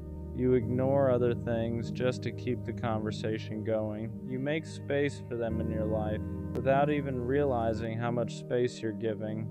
And in your head, you think it's mutual. You think they feel it the same way you do. Because why wouldn't they? They're replying. They're talking. They're there. So it must mean something, right? But that's the part nobody tells you when you're younger. Just because someone is there doesn't mean they're there the same way you are. And you don't realize that yet. Not until things start changing. And when things start changing, you don't accept it right away. You feel it, but you don't accept it. Because at that age, your first instinct isn't to walk away, it's to hold on tighter. You start overthinking everything. Why did they reply slower? Why do they seem different? Did I do something wrong? And instead of pulling back, you lean in. You text more. You try harder to keep the conversation alive. You become more available, more understanding, more patient. Because in your head, if something is slipping, you don't let go. You fix it. But what you don't realize is you're the only one trying to fix something. And that's where it starts to hurt. Not all at once, slowly. You start noticing the little things, the way they don't text like they used to, the way conversations feel shorter, the way you're the one carrying most of it now, and it's confusing, because just a little while ago, everything felt easy. So you keep chasing that version, the version of them that made you feel wanted, the version that stayed up late with you, the version that made it feel like you mattered. And every time they show a little bit of that again, it resets everything. You think, okay, it's back. You think maybe it was just a phase. Maybe you were overthinking. Maybe everything is fine. But it never stays. It comes back for a moment, then disappears again. And that's when you start feeling something you've never really felt before. Not just sadness, not just confusion, but the feeling of caring more than someone else. And when that hits you for the first time, at that age, it changes you. That feeling of caring more than someone else, it's something you don't understand the first time it happens. Because in your head, you're thinking, how can I care this much and they don't feel the same? It doesn't make sense. You replay everything. All the conversations, all the late nights, all the moments that felt real, and you start questioning all of it. You wonder if you imagined it, if you read too deep into things, if you made something bigger than it actually was. Because how does something feel that real and still end up one-sided? So you try to fix it, not directly, but in small ways. You change how you text, you try to be more interesting, you try to say the right things. You become more aware of everything you do, because now you're trying to hold on to something that's already slipping. And the worst part is, they don't even realize what you're going through. To them, it's just a shift, just a change in how they feel. But to you, it feels like everything is falling apart, because at that age, you don't separate your feelings from your identity. If someone pulls away, you don't just think they changed. You think, what's wrong with me? And that question stays in your head, quietly, in the background. Every time they reply late, every time they seem distant, every time you feel like you're trying harder than they are, you start shrinking yourself without noticing, trying to fit into what you think they'll stay for, trying to be enough in a way that makes them come back. But no one tells you this when you're younger. You can't fix someone losing feelings by changing yourself. And And that's the part you learn the hard way. That's when it really starts to change you. Not just how you feel about them, but how you start seeing yourself. Because once you feel like you're not enough for someone, that thought doesn't just stay in that situation. It follows you. You start second guessing everything. The way you talk, the way you act, the way you show up. You think maybe you were too much, too available, too caring, too real. So you start holding back. Not because you want to, but because now you're scared of feeling that same way again. And the crazy part is, they probably don't even realize the impact they had. To them, it was just something that didn't work out, just a phase, just someone they talked to for a while. But to you, it was your first time feeling something real, your first time getting attached like that, your first time learning what it feels like to lose someone emotionally before you even fully had them. And that sticks with you, because now you know what it feels like to give everything and not get it back the same way. So the next time something like that comes around, you're not the same. You hesitate, you think more, you hold back parts of yourself you used to give freely. And that's when your teenage years start teaching you something nobody explains to you directly. Not everyone you feel something real with is meant to stay. After that, you start realizing something you didn't understand before. Not everyone feels things the same way you do. Because in your mind, if something feels real, it should mean something. It should last. It should turn into something more. But reality doesn't always work like that. Someone can talk to you every day, laugh with you, stay up late with you, make you feel like you matter, and still not feel it the same way you do. And that's confusing when you're younger, because you don't understand how something can feel so real and still not be real to them. So you start questioning everything, not just them, but the whole idea of what you felt. You think, was it even real? Did I just imagine it? Did I care more than I should have? But the truth is, it was real, just not equal. And that's a hard lesson to learn that early. Because now you're not just dealing with feelings, you're dealing with imbalance. You start realizing you are the one initiating more, the one caring more, the one thinking about them more, the one building something in your head that they were just experiencing in the moment. And once you see that, you can't unsee it. That's when things shift inside you. Not loudly, but quietly. You stop looking at it like something that ended and start seeing it for what it actually was. Something that meant more to you than it ever did to them. And once that realization settles in, you start changing in ways you don't even notice at first. You're not as quick to open up anymore. You don't say everything on your mind like you used to. You don't give your time as freely, because now you've seen what happens when you do. Not that you don't care anymore, it's that you care differently, more carefully, more guarded. Because before, you didn't think twice about it. If you liked someone, you showed it. If you cared, you gave it fully. No hesitation, no second guessing. But now, there's a pause, a moment where you think, is this even worth it? And that pause comes from experience, from that first time you gave everything and realized it didn't guarantee anything. So now you move smarter, you watch actions more, you notice effort more, you pay attention to how someone shows up, not just what they say. And even though it makes you more aware, there's a small part of you that misses how you used to be, the version of you that didn't overthink, the version that just felt things fully without fear. The version that believed if something felt real, that means something. Because that version of you was pure, unfiltered, real in a way that's hard to get back once it changes. But that's what growing up during those years does to you. It doesn't just give you memories, it gives you awareness.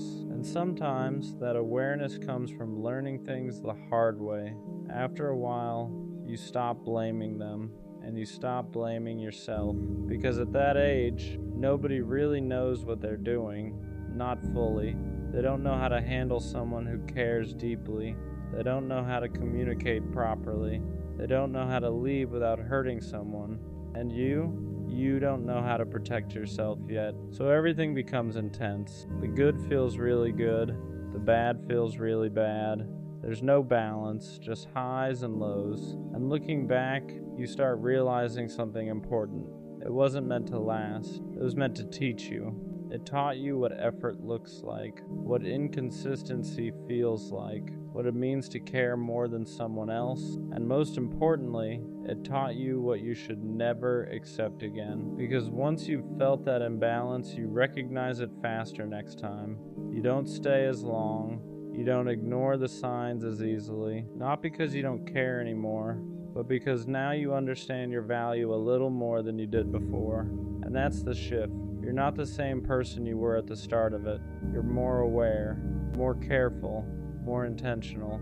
And even though it came from something that hurt, that growth, that stays. And when you look back on it later, you don't just remember the person. You remember the version of you that existed during that time. The version of you that felt everything without holding back. The version of you that stayed up late just to talk to someone. The version of you that gave your time, your energy, your attention without thinking twice about it. And yeah, that version of you got hurt, got confused, got left trying to understand something that didn't make sense. But that doesn't make it a mistake, it makes it real. Because those teenage years, they're not just about what happens, they're about what you learn from it. You learn that not everyone stays. You learn that feelings aren't always equal.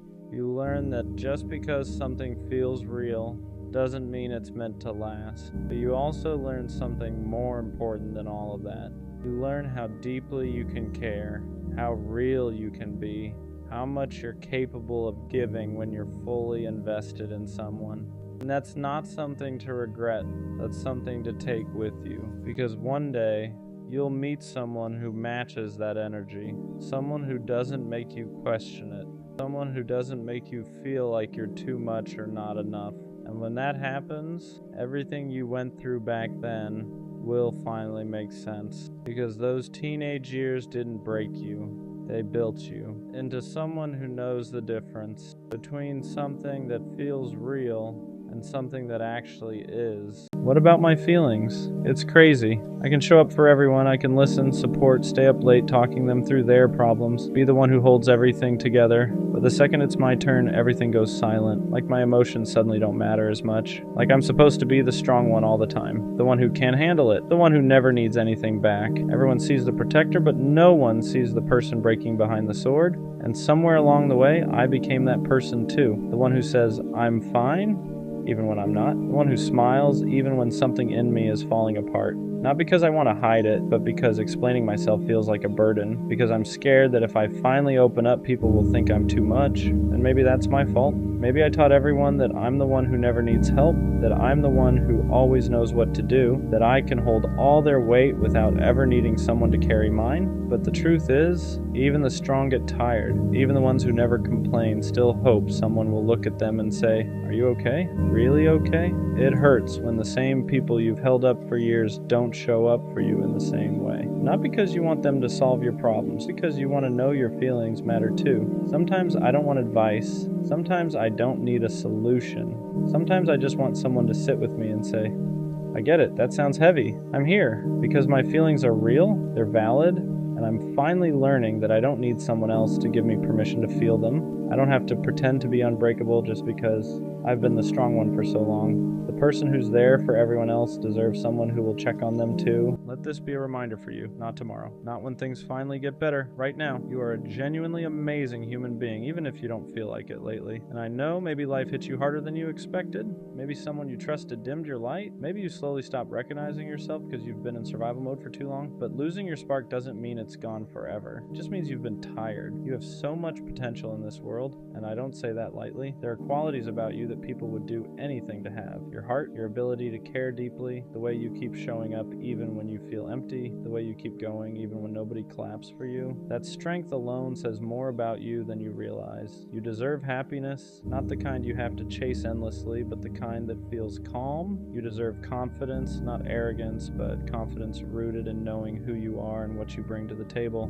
You deserve to love yourself without feeling guilty for it, without feeling like you need permission, without feeling like you haven't earned it yet. Somewhere along the way, you might have started believing you weren't enough. Maybe someone treated you like you were replaceable. Maybe life kept taking without giving back. And slowly, you stopped being kind to yourself. You stopped celebrating your wins. You stopped acknowledging how far you've come. But look at you. You're still here, still trying, still growing. That alone deserves recognition.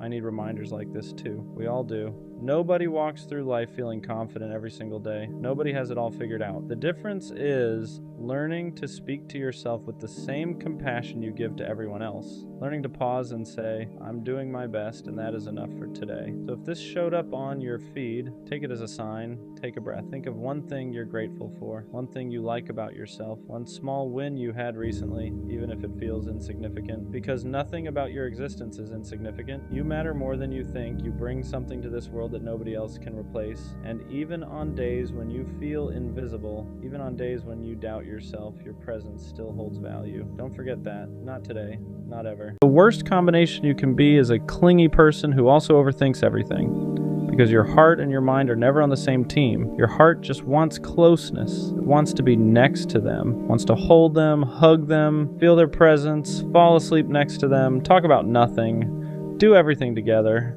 You don't want space, you want connection. But your mind never shuts up. Your mind is constantly running scenarios you never asked for. What if I'm doing too much? What if I'm annoying her? What if she needs space and I'm suffocating her? What if she hasn't texted back because she's tired of me? So you're stuck in this loop where you want to be close, but you're scared that wanting closeness is the very thing that might push her away. You want to text her, but you stare at the screen for 10 minutes before sending it. You want to call her, but you stop yourself because you don't want to seem needy. You want to ask her to hang out, but you tell yourself, nah, I already saw her yesterday. Don't do too much. And that's the part nobody talks about. Being clingy doesn't mean you're insecure. It doesn't mean you're weak. It usually just means you love deeply. But when you overthink on top of that, love starts to feel like walking on eggshells. Every little thing becomes something you analyze. Her tone, her response time, the way she said goodnight, the way she didn't say it the same way she did before. And your mind takes that tiny detail and turns it into a full-blown story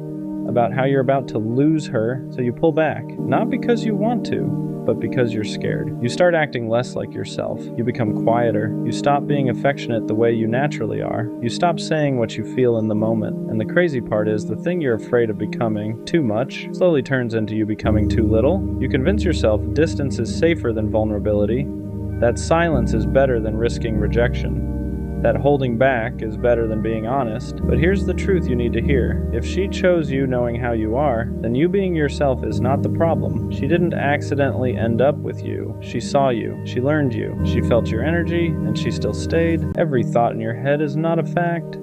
Just because your mind says something doesn't make it true. Your mind is trying to protect you from pain, but sometimes it protects you so hard that it sabotages the very thing you care about. Love isn't about constantly shrinking yourself so someone doesn't leave. Real love isn't built on fear. If someone truly wants you, your affection won't scare them away. Your presence won't be a burden. Your desire to be close won't be too much. And if someone makes you feel like it is, then the problem was never your heart. You don't need to punish yourself for loving loudly. You don't need to silence your feelings just to seem cooler. You don't need to turn cold to protect yourself. Sometimes the bravest thing you can do as an overthinker is trust that not every good thing is about to disappear. Let yourself love the way you love. Let yourself be close. Let yourself feel. Because the right person won't see your clinginess as a flaw. They'll see it as care, as effort, as love. And the moment you stop fighting who you are, love stops feeling like a constant battle inside your head. They say your second love hits the deepest. And at first I didn't believe that. I thought nothing could touch the intensity of the first one. The first love is loud. It's reckless. It's the kind of love that makes you believe everything will work out just because you feel it so strongly. You fall without thinking. You trust without fear. You don't even know what heartbreak really is yet, so you give everything freely. But the second love comes after reality has already introduced itself. It comes after disappointment, after the nights where you questioned your worth, after you learned that love doesn't always stay no matter how hard you try. So this time, you don't rush, you don't dive in head first, you hesitate, you analyze, you protect your heart like it's something fragile because now you know it is, and that's what makes the second love different.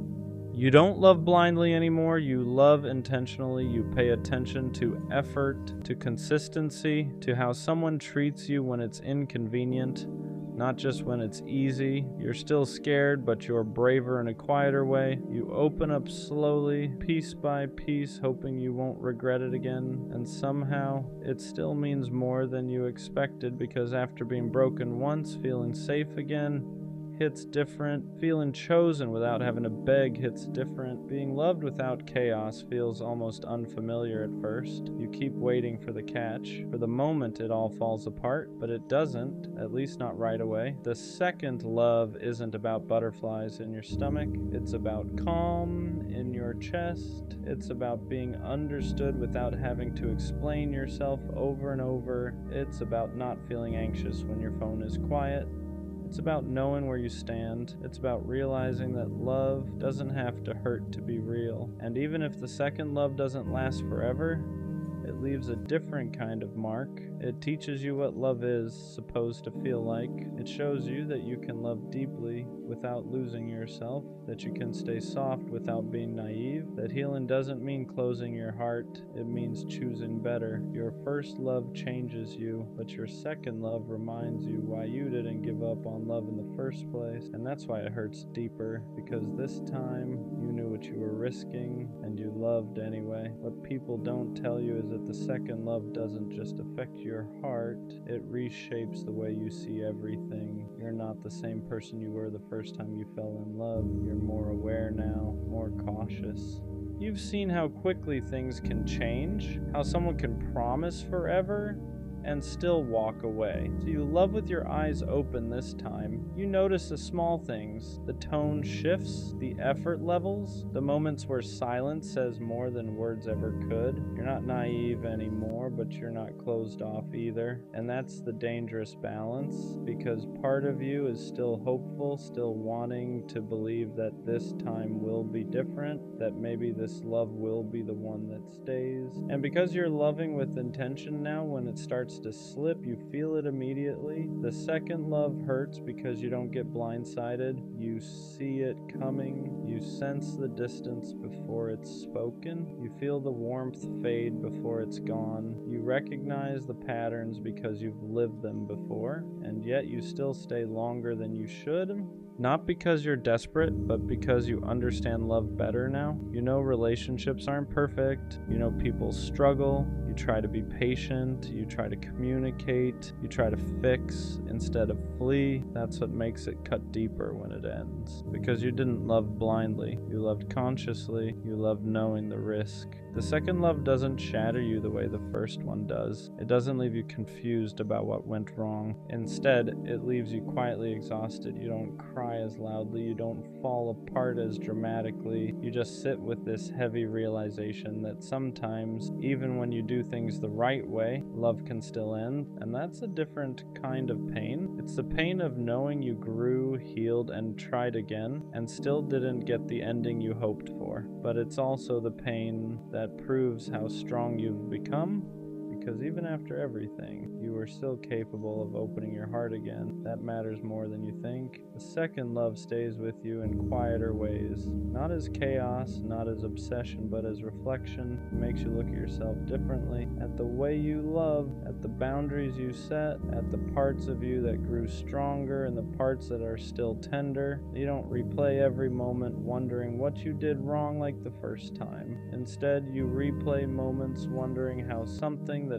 felt so healthy could still slip through your fingers, and that's when it hits you. Love isn't a guarantee. Effort doesn't come with insurance. Doing your best doesn't mean you'll always get to keep what you care about. That realization hurts, but it also matures you. You stop romanticizing pain. You stop thinking love has to be hard to be meaningful. You stop chasing people who can't meet you where you are. The second love teaches you discernment. It teaches you that chemistry isn't enough, that timing matters, that two good people can still be wrong for each other in that moment of life. And accepting that is one of the hardest lessons there is. You don't come out of it bitter, at least not if you're honest with yourself. You come out clearer. You know what you want now, what you won't tolerate, what you deserve without needing to explain it to anyone. And even though it didn't last, it didn't fail, it served its purpose. It showed you that love can feel safe, that connection can be calm, that you don't have to lose yourself to be close to someone. The second love doesn't destroy your belief in love, it refines it. It strips away the fantasy and leaves you with truth. And truth, even when it hurts, is always better than illusion. Because now, when love comes again, and it will, you won't be chasing it, you'll be choosing it. What makes the second love linger is how close it came to being right. It wasn't reckless. It wasn't built on illusion. It felt grounded, like something you could grow into, instead of something you were chasing, and that's why letting it go feels so unfair. You did the work this time. You showed up differently. You loved with awareness, and still it slipped away. That's the part nobody prepares you for. You start asking quieter questions. Not why wasn't I enough, but why wasn't this the right time? You realize that love isn't just about effort or intention. It's also about alignment. About two people being ready in the same season of life. And sometimes, no matter how real it feels, the timing just isn't there.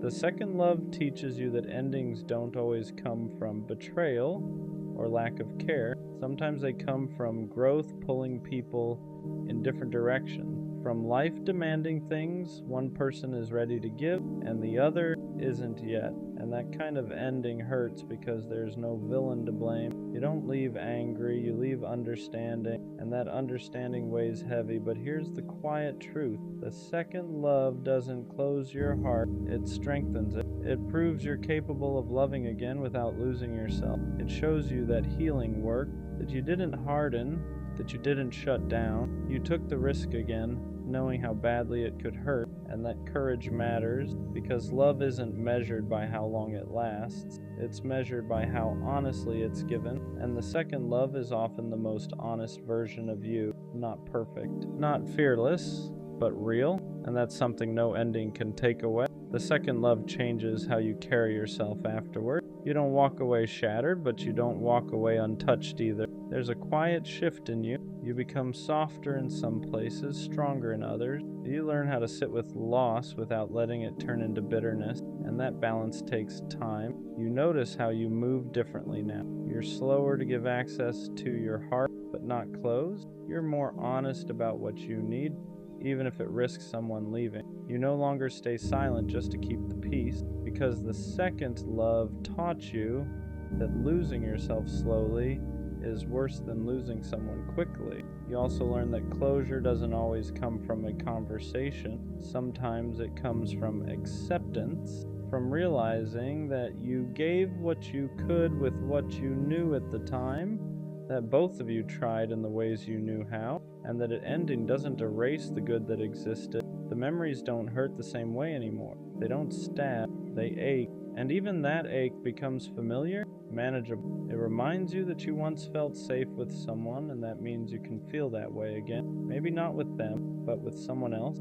someday. The second love doesn't leave you afraid to love again. It leaves you prepared. You know what to look for now. You know the difference between attention and effort, between chemistry and compatibility, between wanting someone and being ready to build with them. And when love finds you again, because it will, you won't be chasing the feeling. You'll be recognizing, calm, mutual, grounded, something that doesn't ask you to prove your worth or question your place. That's the quiet gift of the second love. It doesn't stay forever, but it stays with you in the way you love next. There's a moment after the second love ends where you realize you're not angry anymore. Not at them, not even at yourself. You're just tired. Tired in a way that only comes from caring deeply and trying your best. And that tiredness forces you to slow down and actually listen to yourself. You start asking different questions now. Not, how do I get them back? But why did I stay when I felt myself shrinking? You become more aware of the moments you ignored your intuition, the times your body knew before your heart was ready to admit it. And instead of beating yourself up for it, you start forgiving yourself for being human. The second love teaches you that loving someone doesn't mean abandoning yourself. That compromise shouldn't feel like self-erasure. That consistency matters more than intensity. And that someone can care about you deeply and still not be capable of loving you in the way you need. You also realize something else that's important. Just because a love ends doesn't mean it failed. Some connections are meant to show you a version of yourself you didn't know existed, a braver version, a more open version, a version that learned how to communicate, how to trust again, how to be vulnerable without losing control. And that version of you doesn't disappear when the relationship ends, it stays. You carry it into every interaction after, into the boundaries you set, into the standards you keep, into the way you walk away sooner when something doesn't feel right instead of forcing yourself to stay. The second love doesn't break you, it refines you. It teaches you how to love without fantasy, without desperation, without fear running the show. And even though it didn't last, it proves something important, that you're capable of loving in a healthy way. And once you know that, you never really lose. After the second love, you stop romanticizing ending. You understand that sometimes things don't fall apart loudly, they fade, they change shape. They quietly reach a point where staying would mean forcing something that's no longer aligned, and accepting that takes more strength than holding on ever did. You learn how to grieve without dramatizing. You let yourself miss them without wishing to undo the ending. You don't demonize what you adjust to make letting go easier. You honor it for what it was, meaningful, imperfect, and real. That kind of honesty with yourself is growth. You also become more intentional with your energy. You don't over-explain your feelings to people who aren't listening. You don't overextend yourself to prove your worth. You save your softness for those who handle it with care, because the second love taught you how valuable that softness actually is. And slowly, without forcing it, you start to feel whole again. Not because someone replaced them, but because you learned how to stand on your own with everything you gained from loving. You realize that love didn't take anything from you. It gave you clarity, depth, emotional intelligence you didn't have before. The second love doesn't leave you empty, it leaves you wiser. You understand now that love isn't about avoiding pain. It's about choosing something real, knowing it could hurt, and still showing up with honesty. And when you're able to do that without losing yourself, that's when love becomes something powerful instead of fragile. You're not the same person you were before them. You're better prepared for what comes next. The second love stays with you not as pain, but as proof that your heart didn't close after being hurt. Proof that you didn't let fear turn you cold. Proof that even after disappointment, you were still willing to try again. And that matters more than whether it lasts, because the goal was never to avoid heartbreak forever. The goal was to love without losing yourself. And the second love showed you that you could do that. You could be open without being reckless, vulnerable without being naive. You learned how to love with balance, and one day when love comes again, you'll feel the difference immediately. It won't feel rushed, it won't feel heavy, it won't feel like you're walking on eggshells or trying to prove your value. It'll feel mutual, steady, easy in a way that doesn't scare you. You won't be chasing a feeling anymore. You'll be choosing a person, and that's the quiet beauty of the second love. It doesn't promise forever, it prepares you. It teaches you that love doesn't need to hurt to be meaningful, and that peace is just as powerful as passion. So if your second love didn't last, don't mourn it like a failure. See it for what it really was. A turning point, a lesson, a reminder that your heart is still capable of real connection. The first love opens your heart.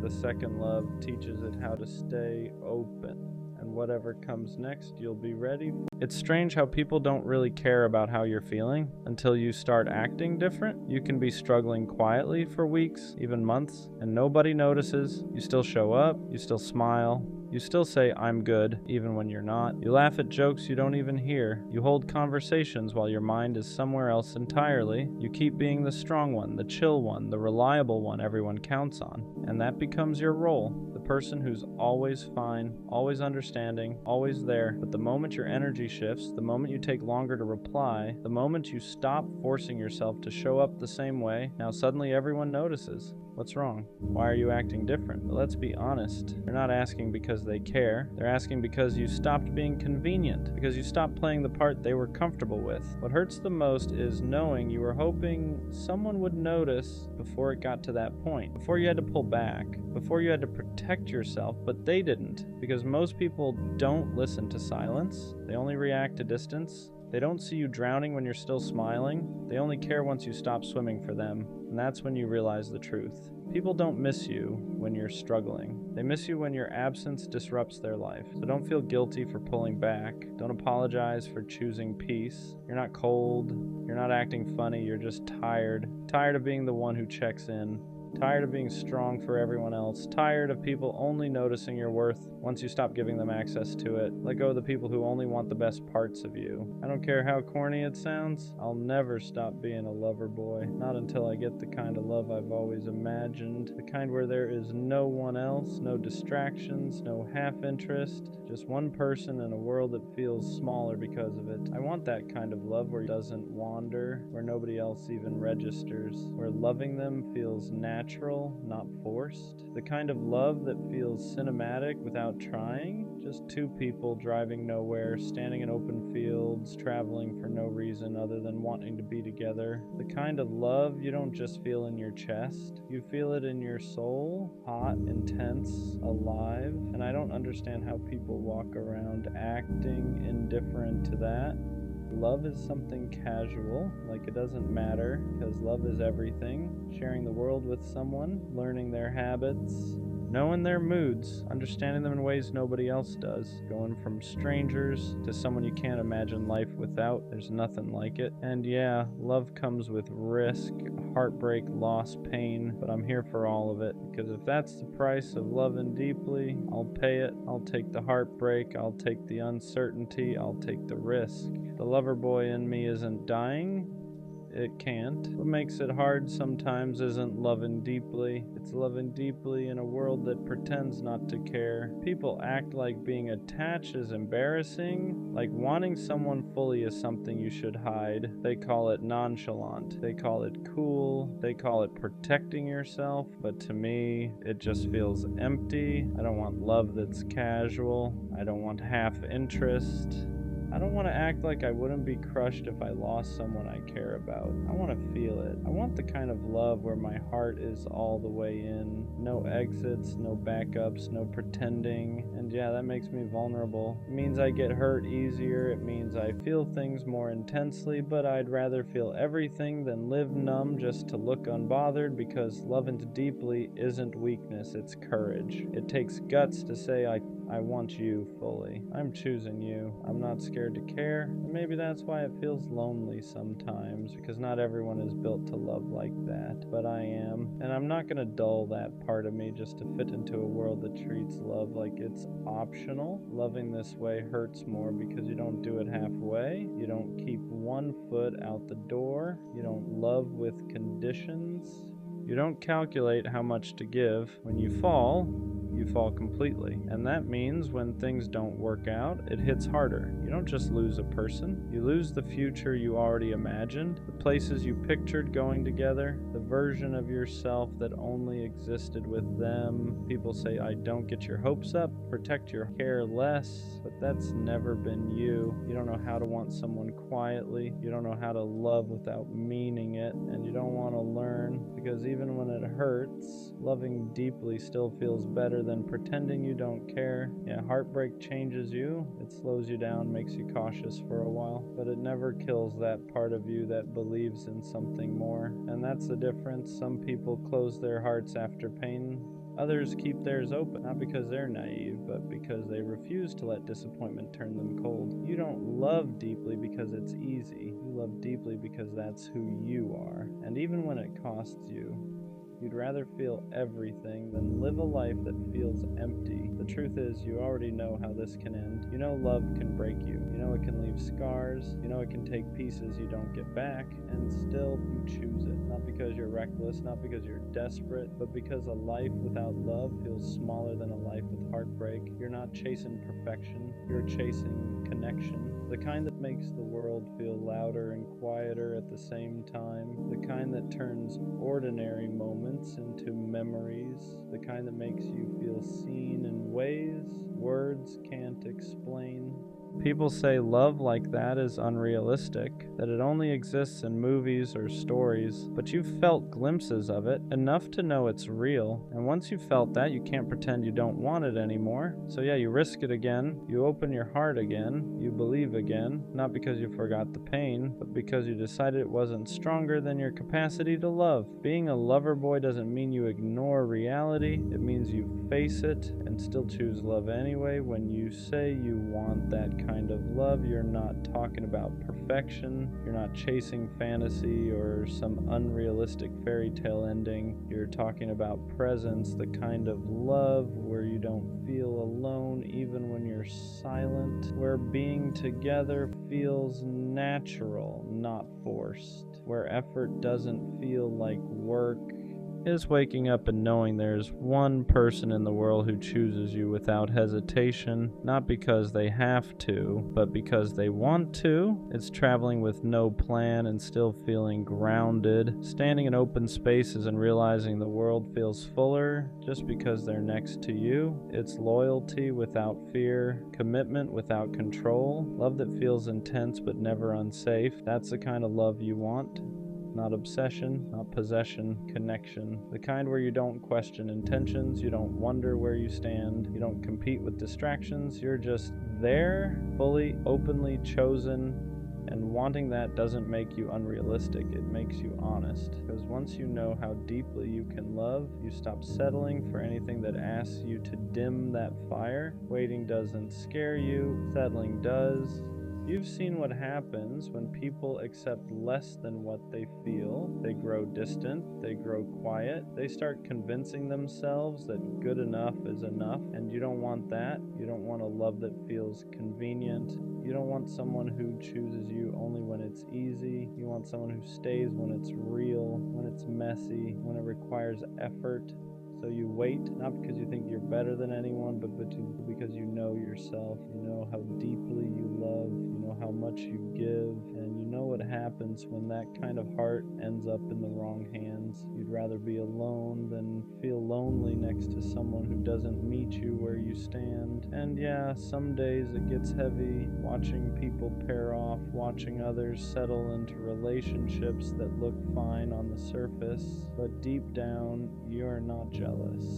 You're patient, because you're not searching for company, you're waiting for alignment, for someone who doesn't flinch at your intensity, who doesn't joke about your softness, who doesn't treat your loyalty like it's replaceable. You're waiting for someone who wants the same kind of love you do, all in, no exits, and until that shows up, you're not lowering your standards, you're protecting your heart.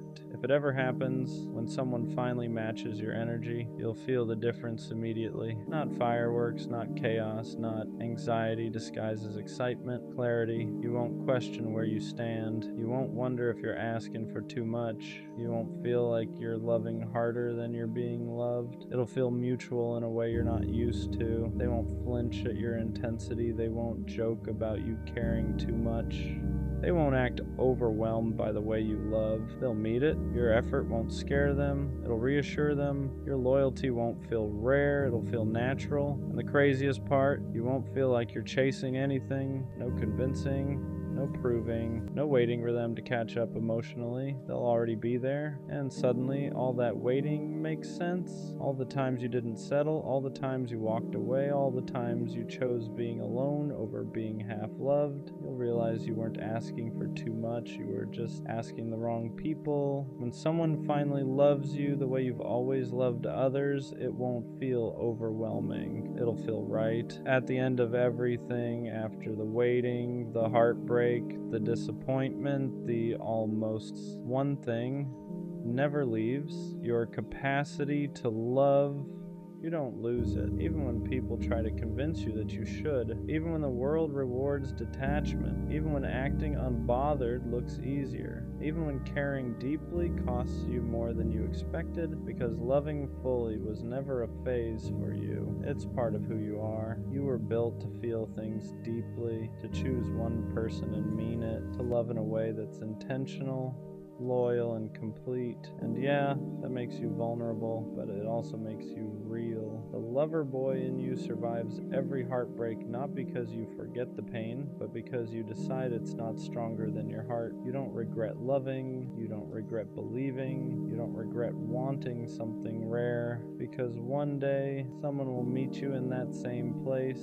They won't laugh at your intensity, they won't treat your love like it's extra, they won't ask you to tone it down. They'll recognize it, and when that happens, everything you held on to will make sense. So no, the lover boy in you doesn't die, he just waits. And when the right love finally arrives, he'll be ready. I miss who I was before her. Not because I don't believe in growth, not because I regret loving her, but because somewhere in the middle of trying to keep us together, I started losing pieces of myself. Before her, I was lighter. I didn't overthink texts. I didn't reread conversations searching for hidden meaning. I didn't question whether I was too much or not enough in the same breath. I moved through life steady, confident in who I was, comfortable in my own routine, secure in my own energy, and then I fell in love. And love is beautiful, but it also exposes you. It exposes your insecurities, your attachment style, your fear of loss. At first, it felt like growth. I was learning to compromise, learning to communicate better, learning to open up emotionally in ways I hadn't before. But slowly, something shifted. I stopped asking what felt right for me and started asking what would keep her happy. I stopped protecting my peace and started protecting the relationship. And there's a difference, because when you constantly adjust to avoid conflict, you don't even realize you're shrinking. You think you're being mature, you think you're being understanding, but sometimes you're just slowly abandoning yourself, and that's what hurts the most. Not that it ended, but that by the time it did, I didn't feel like the same person anymore. Before her, I didn't measure my worth through someone else's mood. If someone was distant, I assumed they needed space, not that I had done something wrong. If someone disagreed with me, I didn't internalize it as rejection. But with her, every shift felt personal, every silence felt loaded, every small argument felt like it could turn into something bigger. And instead of staying grounded, I started adapting, talking softer, holding back opinions, choosing peace over honesty. Not because I was scared of her, but because I was scared of losing her. And when you start operating from fear instead of authenticity, you begin to change subtly.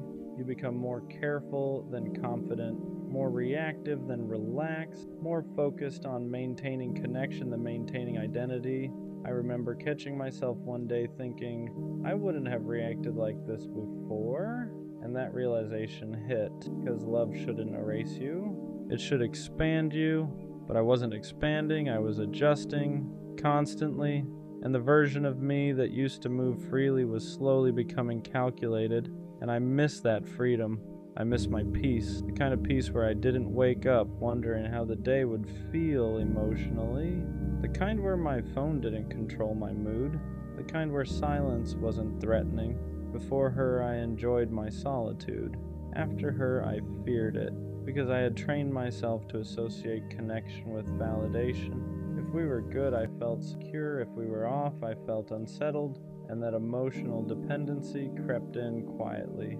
I didn't notice it happening. I just noticed that when things ended, I felt empty in a way I hadn't before, not just because she was gone, but because I had built so much of my emotional rhythm around her. And that's when I realized I wasn't just grieving her, I was grieving myself, the version of me who didn't need reassurance to feel stable, the version of me who didn't overanalyze tone, the version of me who didn't question his value after every disagreement. That version felt strong, grounded, unshakable, and I want him back. I miss my boundaries. Before her, I knew what I tolerated and what I didn't. I didn't chase inconsistent energy. I didn't excuse disrespect. I didn't overextend myself for someone who wasn't meeting me halfway. But when you love someone, you justify things you normally wouldn't. You call red flags rough patches. You call inconsistency stress. You call emotional distance needing space. And sometimes those things are true, but sometimes they're excuses. And I made a lot of excuses, not because I was blind, but because I was invested. An investment makes you patient, sometimes too patient. By the end, I was tolerating things that the old version of me would have walked away from immediately, and that realization stings because it means I compromised more than I should have. Not just for the relationship, but at the expense of myself. The hardest part about missing who I was before her is admitting that I participated in my own transformation. She didn't force me to shrink. I chose to. I chose to overextend. I chose to overcompensate. I chose to prioritize us over me every time there was tension. And that's a hard truth to sit with, because it would be easier to blame her entirely, but growth doesn't come from blame. It comes from ownership. I let love make me forget myself. And now that it's over, I have to rebuild the parts I neglected, not because loving her was wrong, but because losing myself in the process was. I miss my clarity. Before her, I didn't romanticize potential. If something felt off, I trusted it. If something felt unbalanced, I addressed it. But with her, I kept believing in what it could be, not just what it was, and hope is powerful. It keeps you fighting, it keeps you patient, but it can also keep you stuck. I held on to the version of us that existed in the beginning. The laughter, the effort, the mutual excitement, and I ignored the gradual shift because I didn't want to accept it, and that's when I stopped being objective. I became attached to the idea of us more than the reality of us, and that's not who I used to be. I miss how secure I felt alone. Before her, I enjoyed my independence, my routine, my hobbies, my friendships. I didn't need constant validation. I didn't need constant reassurance. But somewhere along the way, my world started revolving around her schedule, her availability, her emotional state, and I lost balance. When you give someone that much influence over your emotional state, you hand them power without realizing it. And when they leave, you feel powerless, not because you're weak, but because you attach too much of your stability to their presence, and I don't want that again. I want interdependence, not dependency. I don't regret loving her, but I regret abandoning myself while doing it. There's a difference. Love should complement you, not consume you. It should challenge you to grow, not pressure you to shrink. And I see now that the old version of me wasn't naive. He was grounded. He trusted himself. He walked away from imbalance without hesitation. And somewhere in trying to prove I could make it work, I stopped trusting my instincts. That's the part I want back, not the detachment. The discernment, maybe missing who I was before her, is actually part of becoming better than that version. Because now I see my patterns. I see how easily I overextend when I care. I see how quickly I prioritize someone else's comfort over my own. And awareness is powerful. The old me was confident, but this version, he's wiser. He knows how quickly identity can blur inside love. He knows how subtle self-abandonment can be. And next time he won't lose himself trying to hold something together.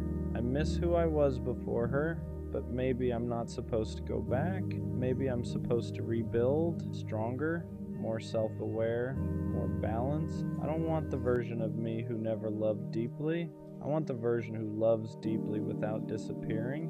who commits without compromising identity, who stays loyal without neglecting himself. She changed me, but she didn't ruin me.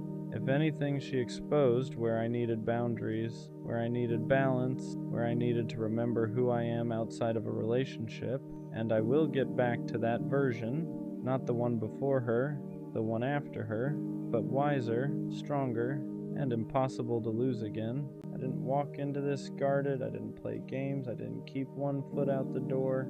I trusted you. I trusted your words. I trusted the way you looked at me like I was safe. I trusted the version of you showed me when it was just us. And that's what hurts the most. Not that you left, but that you let me believe you wouldn't. I opened up in ways I don't do often. I told you things I never say out loud. I let myself feel comfortable being soft around you, and you watched me do that.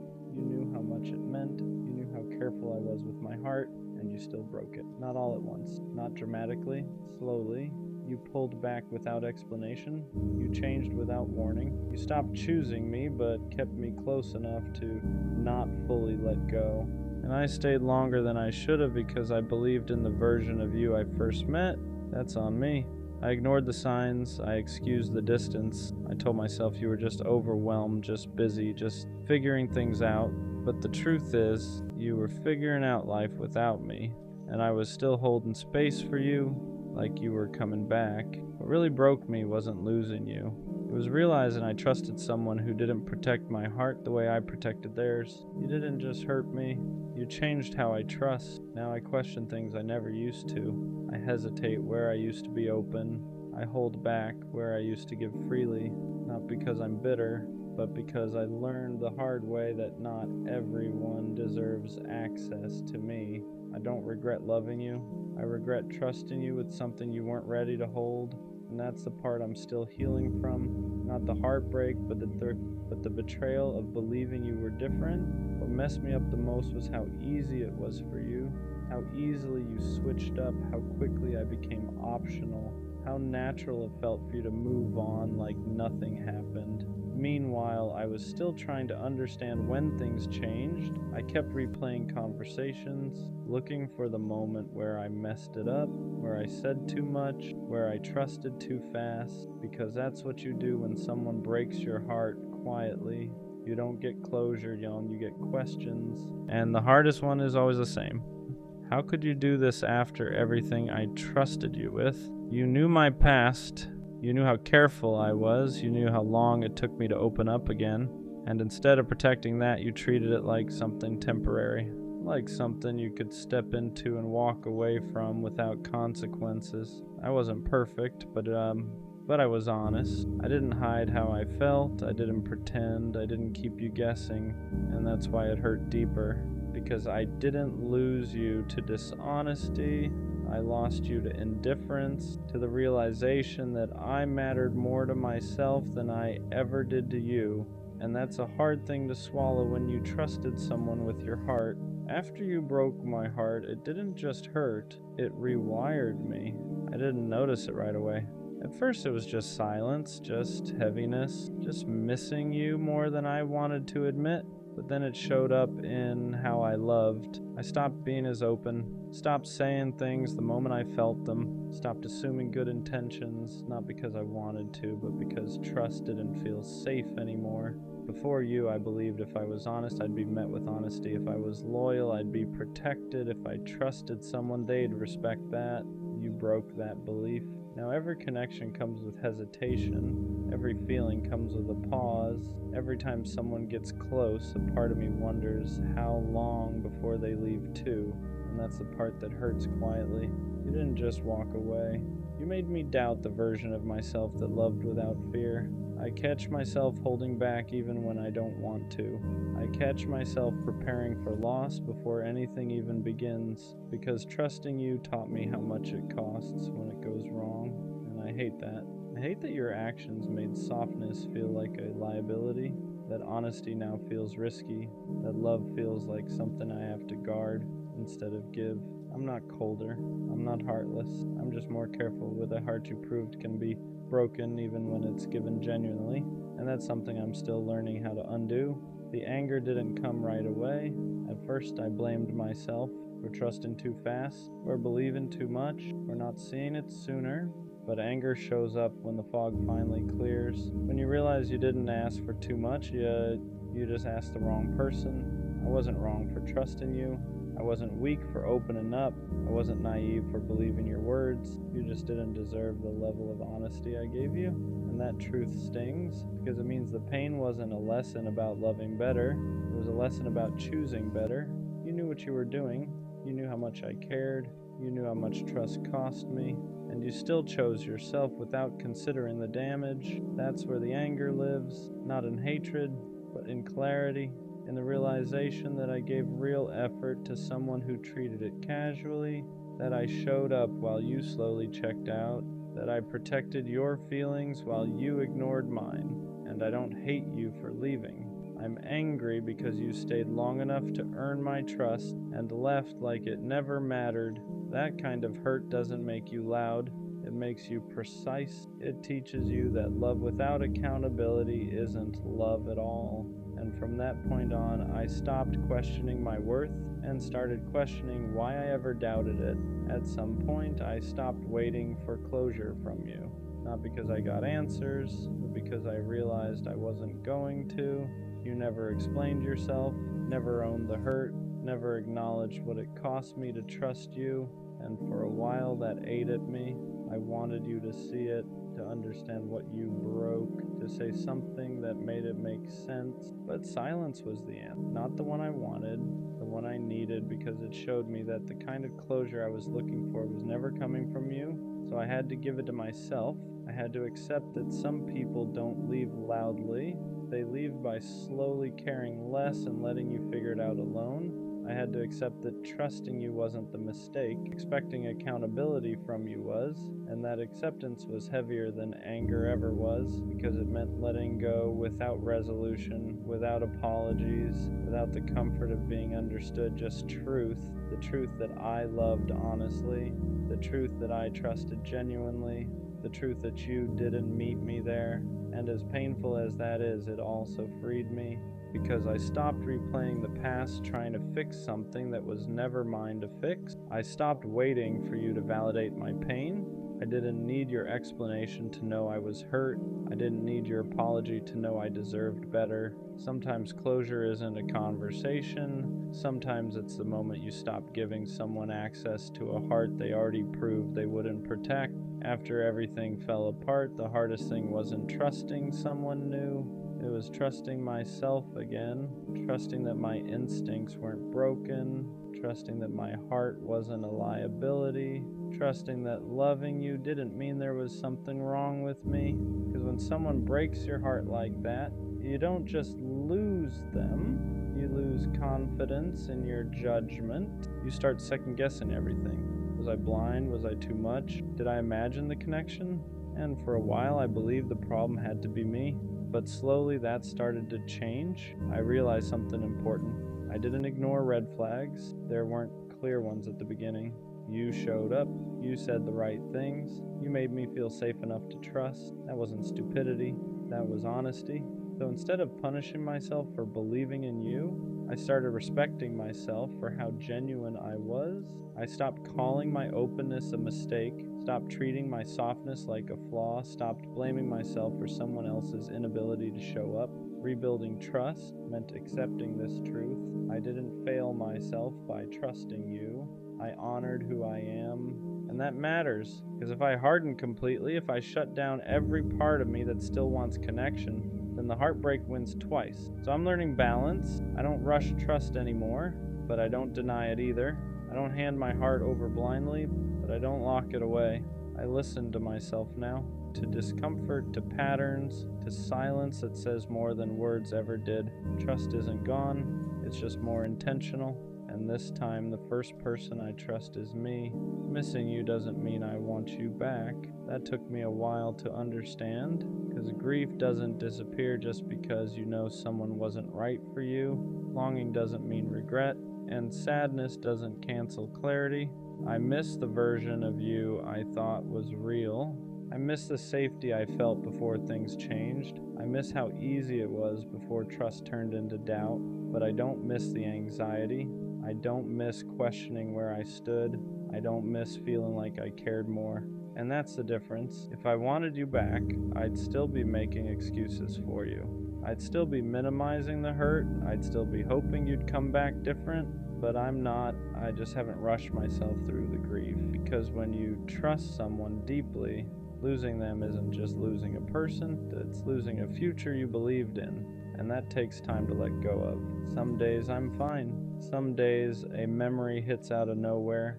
A song, a place, a random thought, and I let it pass. I don't fight it. I don't romanticize it. I don't pretend I'm over it faster than I am.